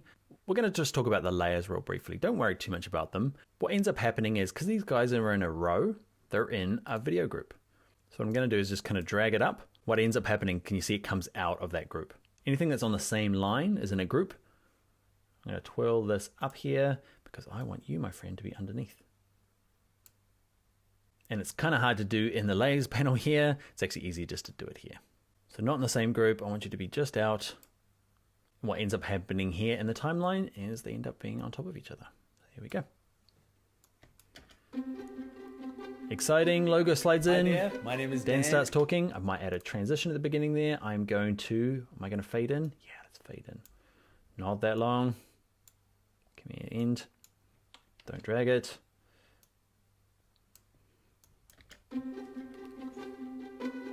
Hi there. My name is Dan. Maybe not even a fade. It's going to be a white. So where we are, fade with white. Same thing, except it's not going to have a transparent background. Hi there. My name is Dan. There we go. Let's do one of the last typical uses of video in Photoshop, and we're going to do what's called the lower thirds. You saw it at the beginning there. It's just my name that appears. Hi, I am Daniel Scott, and I am a certified instructor. This is where we get to use our lovely Photoshop skills. So I'm going to grab my rectangle tool, and I'm going to draw a fill. It's going to be white. I'm just going to draw a rectangle over here. And what I'd like to do is just drag it so it's above everything. So out of any groups, and twirl these up to make it look nice. And I'm not worried too much about where it sits in the timeline yet. I'm going to build this. So I've got this kind of boxed to hold my text. I grab my type tool. I'm not going to click in the box. I don't like it because it turns the box into a text box, and I don't want that. So I'm going to undo. And I'm just going to draw my text out here. This is going to say Daniel Scott. I'm going to pick black. I'm going to pick a file size that fits on screen.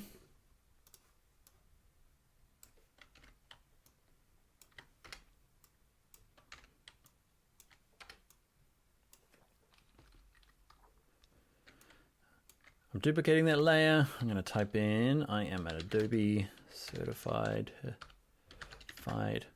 awesome person. No, certified instructor. Now I'm just messing about with font size. Zoom in a little bit so you can see what I'm doing. This is my lower third, right? So we have to kind of build this in Photoshop. In Premiere Pro, there's a window. If you go to Window and go to Graphic Essentials, these kind of pre-built plus pre-animated. But again, because we have skills in Photoshop, it's actually not that hard. So I've got these three people. I'd like to make sure they're all aligned on top of each other. Where do I want them to come in? Let's zoom out on our timeline down here. I'm going to have to make it quite tall now because I've got so many layers going on. So it's going to play for a bit, and then I want this a little bit later on. So I've selected all three of them. Click the first one, hold shift, and click the other two. And I'm just going to check the timing. I'm a graphic designer and an Adobe certified instructor for InDesign. There you go. It's timed okay. So what I'd like to do is get them to all kind of fade in. We looked at position, which we did with the logo. We'll do it now with a fade in. So we could do it individually to all three of them, or with all the layers selected over here or over here, hit group, which is Command G or Control G on a PC. And it just means we can do it to the whole group of them rather than trying to do them all individually. And in here, I'm going to set the opacity at the beginning. And it's hard to get right to the beginning, right? There's a little trick you can do in Photoshop is hold down the Shift key. So if I hold the Shift key while I'm dragging this little playhead, you can see, oh, snaps to all like important parts. So a really handy trick. Spacebar play, hold Shift while you're dragging to snap to points. So opacity is going to be there, okay? And I'd like the opacity to be, you have to do over here in your layers panel, turn it to 0. You can see a little keyframe. So if beginning here, the opacity is at 0, and then after some time, I'm going to grab the opacity and turn it up to 100%. You can see it put in that second keyframe. Thank you, Photoshop. Let's give it a test for the timing. Adobe certified instructor for InDesign. Yeah, I'm happy with it. Again, if you want to adjust this timer, hold down Shift while you're dragging the playhead, because this keyframe, you can see it snaps to the keyframe now. You can say, actually, I just want it to kind of be there, so you can kind of still see through it. Certified instructor for Not sure why. InDesign. Now I'm lucky. Looks kind of cool. All right, and what I'll do is I'm going to get it to fade out at the end, because at the moment it just kind of Directly with a lot of stops. Now, why didn't I just use the fade out? Because it doesn't work in groups. I could ungroup these and just drag it onto each of them. That would work. But I wanted to show you how we practice with keyframes. So what I want to do is most people get to the end and they'll just turn this off. So they'll go to here. The other problem is if you're at the last keyframe, you can't see opacity. You need to kind of come back just one little touch. Make sure that's selected. Now you can turn the opacity. People go down to opacity 0. So the problem with it is that it goes from 0 to 100, and then it starts working its way back down to 0. So it's not really hanging around at any stage. So I'm going to undo what we did, step backwards. So what we need to do is after some time, we put in another kind of force keyframe. That one there just says, I'm going to make a keyframe, and it's going to be the exact same as this one. Just basically picks it up, copies it, and puts it there. That means there's going to be a stretch in here where it's exactly the same. And then, just at the end here, just before the end, I'm going to set it to 0. So think of it like a little tabletop. It kind of comes up from 0 to 100, and then stays, and then kind of drops down at the end there. So we have a fade in. Adobe certified instructor for InDesign. Holds for a I'm while. lucky enough to help Adobe directly then fades with out. a lot of their All right, let's say that we're happy with this. I just need to make sure my audio here needs to cruise at the bottom there. We can keep adding clips to it, editing, but we've got the basics in there, right? Transitions, music, keyframing the position, which we did for the logo, and then keyframing the opacity, which we did with this little lower thirds option here. Let's save it. We should have done that a long time ago. I'm just going to save mine to the desktop. Desktop. And this is my InDesign intro. It's going to be my V1. Now we need to render this thing. Easy way is this option down the bottom here, this little arrow. Click on that. It's going to open up the render window. It can look a little scary in here. First thing we're going to do is select a folder. I'm going to stick mine on my desktop. I'm going to give it a name. It's actually going to use the name of the PSD. And the big thing for you is the format. Okay, it should default to H.264. That crazy name is what gives you an MP4. Because on a Mac, I also have this QuickTime option. And for me, I've never used the DPX. If you're on a PC, you might have another option in here. It might be AVI. This one here is the most common generic. Small file size, great quality, plays on mobile, plays on websites. That's the one you want. Preset, high quality. You might lower this, okay, if you are maybe sending it via email first for maybe just a test. But I'm going to leave it at high quality. It's using the size from the original document that I had. We don't need to change any of this. Let's click render. All right, so we sped that up. That took probably a minute, maybe 2. Basically, I went and put water in the kettle, turned the kettle on so I can have a cup of tea in a minute. What will make it go crazy long in terms of render would be to add things like filters to your video, which you totally can. Just like we do any layer, you click on it, say filter, apply filter. When it's doing stuff like that, it can really slow it down. And obviously the longer the video, the more complex, the longer it takes to render. Let's see what's got created though on my desktop. There he is there. There's my MP4. How big is it? It is 83.8 megabytes. Big enough. Hit spacebar. How cool is this? Hi there, my name is Dan, and Hello, I'm a graphic me. designer and an Adobe wait for this to certified appear. instructor for Aw. design. Now, I'm lucky enough to help Adobe directly with a lot of their help videos. All right, so that's the skinny version of doing video in Photoshop. You can do everything you need. It's when you get to things where you need to bulk do stuff, that's where Photoshop kind of falls down. And for me, there's something called easing. The moment this transition in here is just kind of chugs across the screen, goes chugga, chugga, chugga, chugga, chugga, chug. I want there to be a nice kind of inertia to it. And it's something called easing or interpolation, and that can only be done in Premiere. You can take it a little bit further with special effects in video and go to something called Adobe After Effects. So if you like the idea of motion graphics or animated infographics, that is the home of After Effects. Premiere gets used when we're just doing some basic kind of edits like this, where we just got to cut, fix audio, it needs to work fast, we need speed, workflow. That's what Premiere is for. Special effects, though, is for After Effects. Fixing audio, just so you know, is another Adobe product. Okay, it's called Audition. That's when you need to maybe try and remove echoes or kind of air conditioning noises or background noises that are annoying. That is a job for Audition. All right, so let's take our newfound video skills and show you some other uses for it in Photoshop. The next video we'll do parallax, then we'll look at cinemagraphs. Both very cool. Let's do them in their own video. This video, I think, won the award for longest video in the course. If you've made it here, you've won. You've not only made it to the end of a very long course, you've made it to the end of a very long video. High five. Let's get into the next video. Hi there, this video is all about parallax animations. Basically, we're going to cut two different layers out and then animate them using our cool new video editing skills. You can see them here. Building is masked, clouds is masked, and it is animated at different times, giving the illusion of movement. Another version here, okay, this one here we cut the front mountain out from the middle, from the back, and from the sky, and they're all just moving at different times to give you this kind of cool parallax effect. This guy, this guy, this guy. All together, a 2.5D video experience. All right, let's jump in now and learn how to do it. All right, first up in your 13 videos folder, let's open up Parallax 1 and 2. First of all, let's get our file ready. I'm going to kind of shrink down my timeline. Let's be on Parallax 1. So before we turn it into a video timeline, let's just mask out the sky here. It's going to be super easy because of this nice clear blue. I'm using the quick selection tool. So I've got the sky selected. Let's invert it. And then on this background layer here, let's hit layer mask. Let's bring in the Parallax 2. So select all, copy, and then paste it in. Okay, so my clouds are bigger than I need. That's going to be important because I want them to kind of move across the sky, right? I want them to be underneath here. So for parallax to work, we need to be able to see the timeline. If you can't see it, go to Window and go down to Timeline.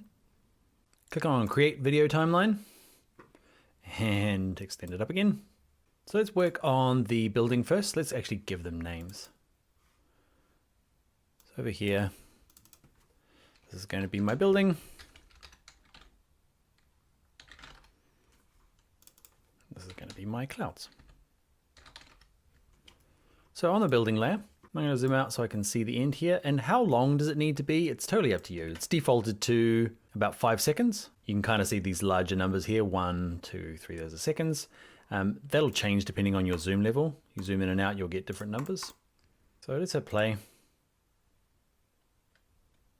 It's quite a long animation. 5 seconds is fine. You can extend it by just grabbing these ends here and deciding how long you want it to be. So for the building, we need to do two things. We're going to do the position and the scale. So let's twirl down this little arrow here. And the one thing that happens when you are doing a mask is that if you animate it now, I'll quickly show you a position and then another position, but I'm going to move it. Watch what happens when I animate it. Weird, huh? The layer, but not the mask animates. So I'm going to undo way back to the beginning. Okay, before I had any keyframes, and all I'm going to do is right click this guy and say you are a smart object. So right click the gray area, smart object. Now when we animate it, it's going to work. So playhead right at the beginning, I'm going to click on the little stopwatch and get our first keyframe. And then over here, okay, at the end, I just got to change it. And this requires a little bit of practice, playing around what looks believable. I'm going to fake a zoom in. Okay, maybe a bit of a pan and a zoom. So moving and zooming at the same time. So I'm going to enter a keyframe here. I'm going to Control T on a PC, Command T on a Mac. So I'm going to pretend like we're zooming in, but also moving down. So hit return, and I'm just going to see what that feels like. You see him zooming in? It's maybe a bit too much. The other thing to note is that mine loops around. Okay, if yours is not looping around, you can see in this little cogwheel here, you can turn loop playback on. So it's probably a bit too much. So if you want to change it, you got to make sure you get your playhead right over the top of it. If you don't, like this, to get close, it'll add an extra keyframe. So I'm going to undo. So when you're dragging this playhead, what's that shortcut we learned? If you hold down the shift key, that's it, okay, and drag, it'll try and snap to things like this keyframe. So that was just a bit too much maybe. Let's go for something a little subtler. Not much subtler. Most of the work's going to be done by this clouds. There is no mask on this, and I have made it just a little bit bigger. I haven't made it, just I found an image that was a little bit bigger than it needed to be. So I'm going to start it along this edge, be at the beginning here. Let's twirl this down, position, and at the end here, I'm going to have it kind of over here. So just as a basic rule of thumb is that whatever's closest, the foreground, moves faster than the stuff in the background. That is not always true, but those clouds are racing. Now it's previewing at a really low resolution because I had set it here to resolution 25. What you might find if you've got it higher or you've got a more complex animation going on, you might have to watch this option here. See, it's 30 frames per second. See it dropping down to 14. It's jumpy, jumpy, jumpy. You can see this little bar that's racing in front of it. That's its buffering. It's trying to like render it. Now that it's gone through once, you can see it's not trying to do that anymore. That little line is solid. It means that the second time around, can you see green? It said, I went through my stressful version and now I'm ready to play this back in a nice little loop. And that is Parallax, my friends. Two things moving at different speeds. They can scale. Okay, there's no reason I couldn't scale my clouds as well. I just went from left to right. But my building here, I tried to scale a bit. All right, let's jump in and do another version with Parallax. There's nothing more than we did here, but we're going to have a few different levels. Not just the building in the background. So let's open that file now. It's File. Let's go to Open. Open up Parallax 3, and at the end of this, we'll export it. But basically, it's the same as we did in the last video. Just hit this little render button down the bottom. So for this one here, I'm going to show you a little trick. So before we create this timeline, I'm going to double click the thumbnail just to get rid of it for the moment. Zoom in a little bit. So there's going to be 1, 2, 3, 4. Close mountain, middle mountain, back mountains, and then the sky. So we're going to have 4 layers. So let's do those. So with it selected, Command J, I'm going to hit that. So I've got 3 versions. Let's even name them. Let's go crazy. This is going to be the sky layer. This one here is going to be the back mountain. This one here is going to be the middle mountain. This one here is going to be the front mountain. Cool, so let's mask them front to back. So I'm going to turn all of these off. Let's do the front first, and I'm just going to use my quick selection tool. Pretty good. Again, this is quite forgiving. So your mask doesn't have to be perfect. So just do it, get it animating, and then you can go and fix the mask up later on if you like, using the selector mask. So add a layer mask. That's cool, it's the front mountain. Let's do this one, hold down the Option key and click on that eyeball. Turns the other ones off, just this one on. That's Alt on a PC. Okay, middle mountain. Don't need you.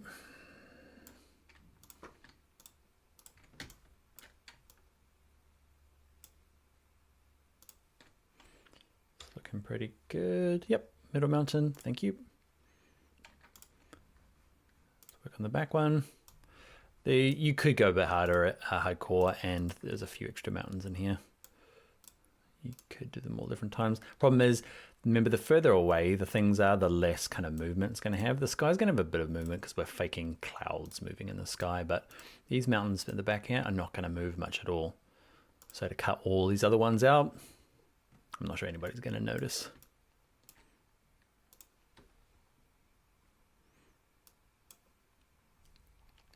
All right, works for me. Back mountain. Sky is the last one. So sometimes you need more sky. In this last exercise, we just kind of stole sky from a different image. I just went through Unsplash and just went, what seems to have the same kind of visual depth of field type thing? You know, is it the right angles? And I just guessed that and it looks okay. But in this parallax one, I want to actually use the clouds that we've got. So what I'm going to do is I'm going to grab my lasso tool and just select all these back guys. So on my scale layer, I've got a big selection. I just want to remove the mountains. Okay, so edit, fill, make sure it's content aware, and it's not gonna be perfect, but it's gonna give me a lot more to play around with. It's pretty cool. All right, let's turn them all on. They all look together, and now we're just gonna animate them at different times, right? So this one different from this one. So open up timeline, and let's get this going into an animation. We'll start with this front guy because he's gonna be moving the most. And we're going to kind of zoom into it. So we're going to start at the beginning here. We're going to put in, because we can't really go backwards, okay, because there's just no extras here. You could use content aware fill and try and generate more, or you could just start really big. Oh, not that big. And shrink it down over time so there is extras over here. But in this effect, what I want to do is kind of move like we're moving forward. So position, and that's not going to work. Remember the little thing we need to do? Undo. We need to make sure you, smart object, you, smart object, you, smart object, back to front. Cool. So transformation here. And as it zooms in to 5 seconds, I'm going to hit Command T, or you can go to Edit Transform, Control T on a PC. Yeah, it's going to work for me. This middle one here, so that's going to have quite a big movement. Now the middle one, because it's a little bit further away, is going to have less movement. So at the beginning, transform. At the end, transform. But it's going to have just not as much. You can look at percentages. Can you see up here? That's 130. If you're watching, I have no idea what I made the first one, but you can kind of just go 150, 130, 110. Something like that if you need some math. And I'm just making sure you can't see the join. It's probably a bit much. Let's give it and test it and see, make adjustments afterwards. Let's get the mechanics working. So in the back here, transform. Didn't quite get it in the beginning. Cool, so transform, and then at the end here, I'm gonna go just maybe 112%. Move it up a little bit. So there, I think it's okay. All right, let's look at doing the sky now. So in this case, because they're slightly different, watch this. Because this is a smart object, I have this option called transform. If I click on sky and I twirl it down, it's kind of different. You can see I have position, opacity, and style. And the position will work. I can keyframe the position, but it won't do the scale, which I want to do. So I'm going to right click this guy, convert to smart object. Even though it's got no mask or anything, it just means that it gives me access to the transform. So at the beginning here, I'm going to transform it, and then at the end, I'm going to change the position and also the scale. Probably not that much, Dan. Just a little bit, and maybe just a little bit of scale that way. Cards are slowly moving that way. Enter. Let's go to go. You can see the first time through, it's trying to buffer. It can't do it. It's only playing it at 7 frames per second. It should be doing 30. So what we're going to do is probably switching it to the resolution to 25%. It would play fine. But I got it at 100. Wait for it to go around, loop, and now it should play nice. Way too much movement on that, on that first one. But no, we've got a drone that's coming in, it's zooming in.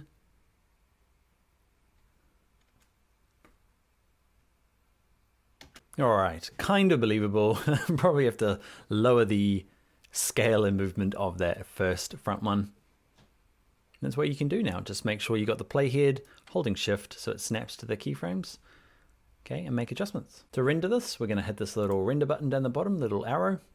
Select the folder. I'm going to stick mine on the desktop. It's going to take the name of the JPEG that we opened. That's going to work for me. We're going to export ours as an H.264, so it's an MP4, and leave everything else there. Hit render, kick back, relax, and you'll end up with an MP4. All right, let's check our desktop. Here it is here. And that is awesome. if not a little too fast. All right, if you want to export this as an animated GIF, we'll do that in the next video when we do Cinemagraphs, and we'll do some animated GIF export. Hi everyone, it is time for a class project, and I want you to create some parallax. In your 13 video folder under class project, I got two options for you, an easy one and a hard one. So I want you to do two different things. So version 1 here is the sign. Mask out the sign, and then using Content Aware Fill, remove the sign. So you've got one layer that just has the sign on it, one that just has the clouds, and then animate the scale and position, or maybe just the scale, up to you. But the version 2, okay, the second one here, there's kind of three main levels. There's the person, which I feel might be tied into this. There could be four. It could be this grass, the person, the mountain, and the sky. You can decide. 3 will be fine.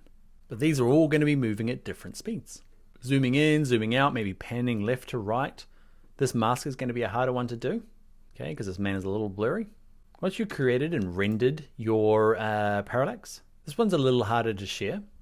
So either post a link that you've uploaded to Dropbox, okay, a link to your MP4, or maybe use Google Drive or something else, OneDrive. There's lots of them out there. So just a link to it, or you can upload it to YouTube or Vimeo and send us the link there. Love to see what you make, especially of that second version. All right, get going. I will see you in the next video. Hi there. This video is all about creating cinemagraphs in Photoshop. You can see the water's moving, but everything else is still. Let's turn the little mask off. You can see that's the whole image looping around, but with a cool little mask, you can make it just happen in a tiny little bit. And with a little bit of layer loopiness, it can play forever. We'll do a couple of versions, this one as well. Coffee beans just keep on going forever. Then we'll look at exporting them as a GIF, so you can upload them to websites and social media and have one of those kind of Harry Potter newspaper living image things. All right, let's learn how to do it now in Photoshop. All right, to create our cinemagraph, we're going to go to File Open, and in your 13 video file, let's open up Cinemagraph 1. Now this particular effect works mainly because I found a video that has something moving. Water's a good one. It's easy to fake and fudge. And this guy doesn't move too much. Okay, he does over the whole course, but I'm just going to use a little snippet at the beginning here where he's not moving very much. If there's a lot of movement or the camera's actually panning across and moving, it just doesn't work. So static, foreground, background, and just have something moving within it. It can be a waterfall. It could be things being poured out. Hair blowing in the wind.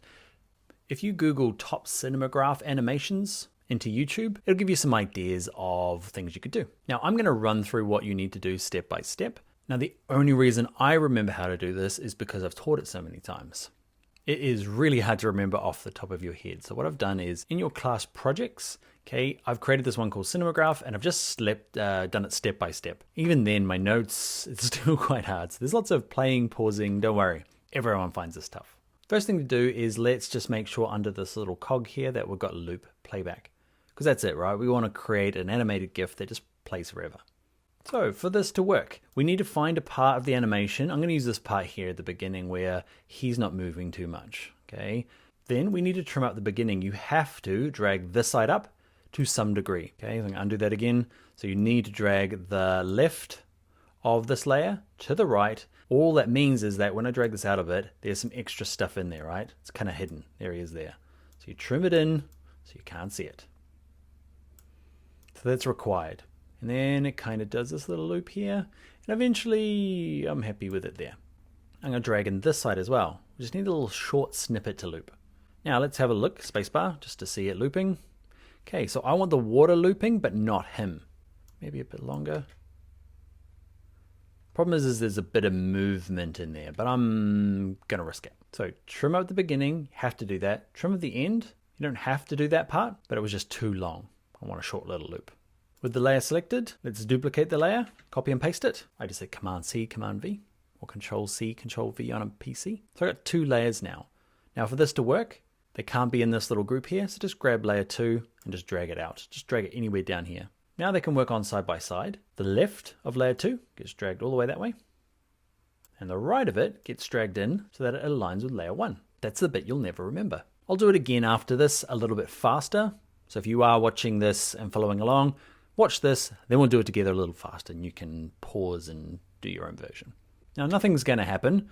Okay, what we need to do now is fade this out to show through the image underneath. It's going to create the loop.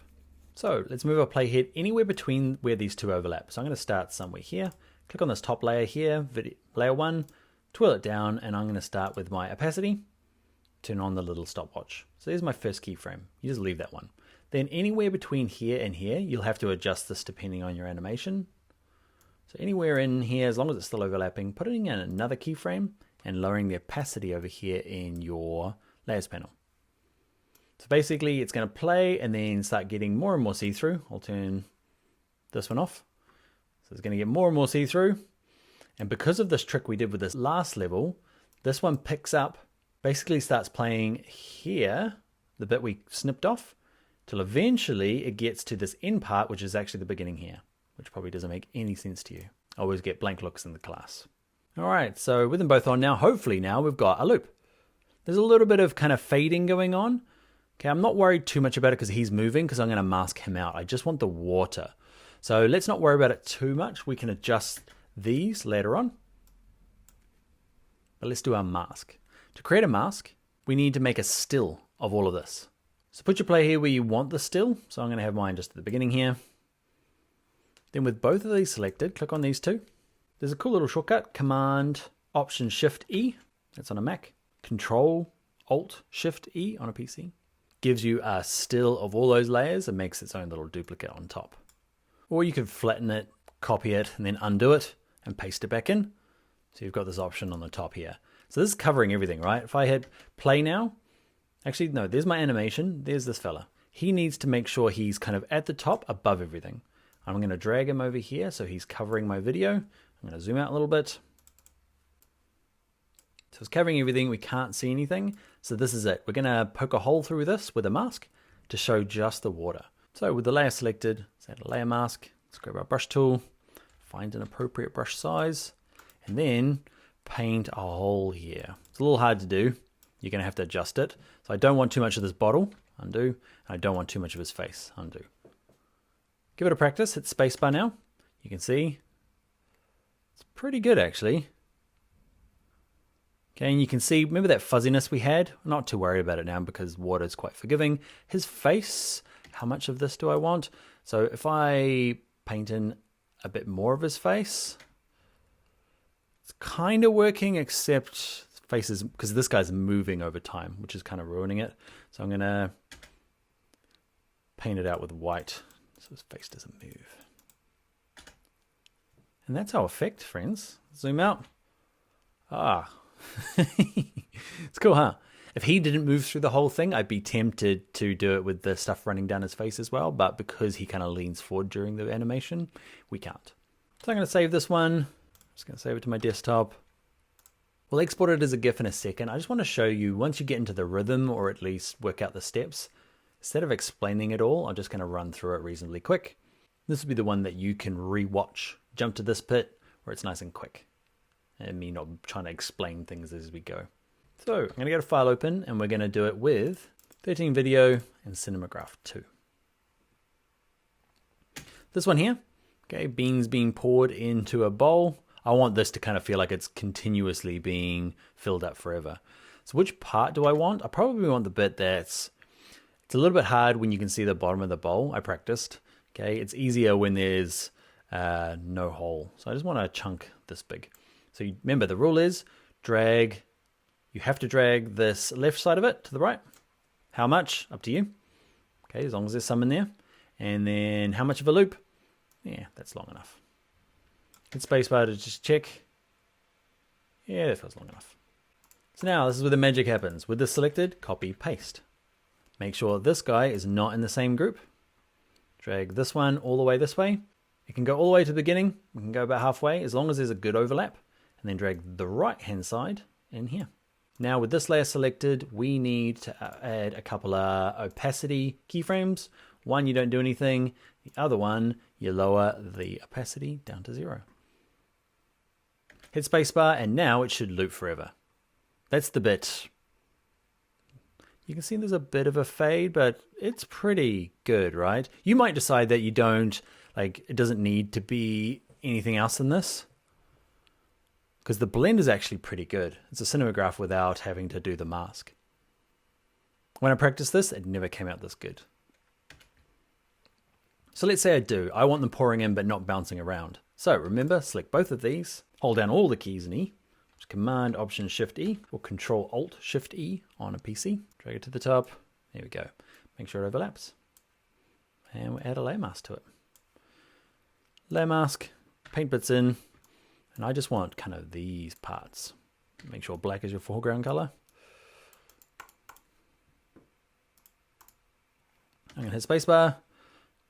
That's what we're trying to do. I'm going to have to work some of these in. I want you in there. How much of the bottom do I want in? That's kind of it. And that will make a pretty cool cinemagraph. We'll turn it into an animated GIF now. Hopefully it shows after a little bit of practice, you can bang out lots of these cinemagraphs. Test it on different things. But let's look at exporting now as a GIF. To export it, go up to File. And let's go to, you have to use the Export Save for Web Legacy. You have to use this older version because it has some special GIF tricks in here. Wait for it to load. It's going to be a bit stressful on your machine. Maybe Photoshop doesn't like doing video and animation very much. So you need to pick a preset. Doesn't really matter as long as it's GIF. The higher the numbers, the more colors and the nicer it's going to look, but the file size is going to be bigger. You don't need to change anything except for down here where it says looping options. You want it to say loop forever rather than just play once. Also, this is a very big, like this is full HD. It's going to be a super big GIF. If this is going out via social media, you probably want it to be a lot smaller. I'm going to make mine like 20% of the original size. It's about 300 pixels across. And then click on this option that says save. I'm going to put mine onto my desktop, hit save. I'm going to replace it because I've already practiced. And then hopefully on my desktop, there is my GIF. It is less than 0.5 MB, which is good. And it has a cool looping thing. Awesome, huh? Let's do the second option. Let's leave this one as full resolution just so you can see the difference. So File, Export, Save for Web. It shouldn't be too big, not like a fully animated GIF, because there's only a small part that's actually changing colors. So remember, loop forever, make sure it's on GIF. Hit save. Stick it on my desktop. Check it. Where are you? On a Mac, you can just hit spacebar and it just plays. Okay, you can see the colors are all banded and stuff. It's just because you're only allowed 128 colors on that preset. If you want more colors, say you want it to be as photorealistic as you can go to Export, Export, Save for Web. Sorry, that's File, Export, Save for Web. And even though the defaults only go up to 128, you can over here go to 256. You can add some more colors to it. It's going to look nicer. It's still going to have banding. There's only 256 colors allowed in a GIF, whereas we actually have millions and millions normally in RGB or a typical JPEG. Poor old GIFs only have a few colors. So if you get banding, there's not much you can do about it. Crank it up to 256 colors. The other thing you could do is make this thing monochromatic. Okay, then it would look nice. It'd be less banding and it'd be lots of grays. 256 grays. So have a look at this one. Still a bit of banding. Survivable. Now, remember on my Mac, I can just hit spacebar and it starts playing. If you're on a PC and you can't make it work, or you're on a Mac and can't make it work, just open up a browser. It can be Chrome, it can be Safari, Firefox, Microsoft Edge, Microsoft Explorer. All right, I felt like it was a test of how many browsers I knew. But anyway, so once you've got it, have them so you can kind of see them both, and then just drag it into here and it should start playing. There it is there. Upload this to social media, and it is a cool thing in Facebook. Same thing in Instagram. Uploading it to things like Dribbble, even just on your website. GIFs just play by themselves, whereas all the MP4s, they need to be asked to be played. All right, so that is a cinemagraph, or called a living picture. It's a pretty cool little effect, easy enough to do. The steps are a little bit tough, so check out, remember, the Word document that is in your exercise files, and look for the class project called Cinemagraph. All right, I'll see you in the next video.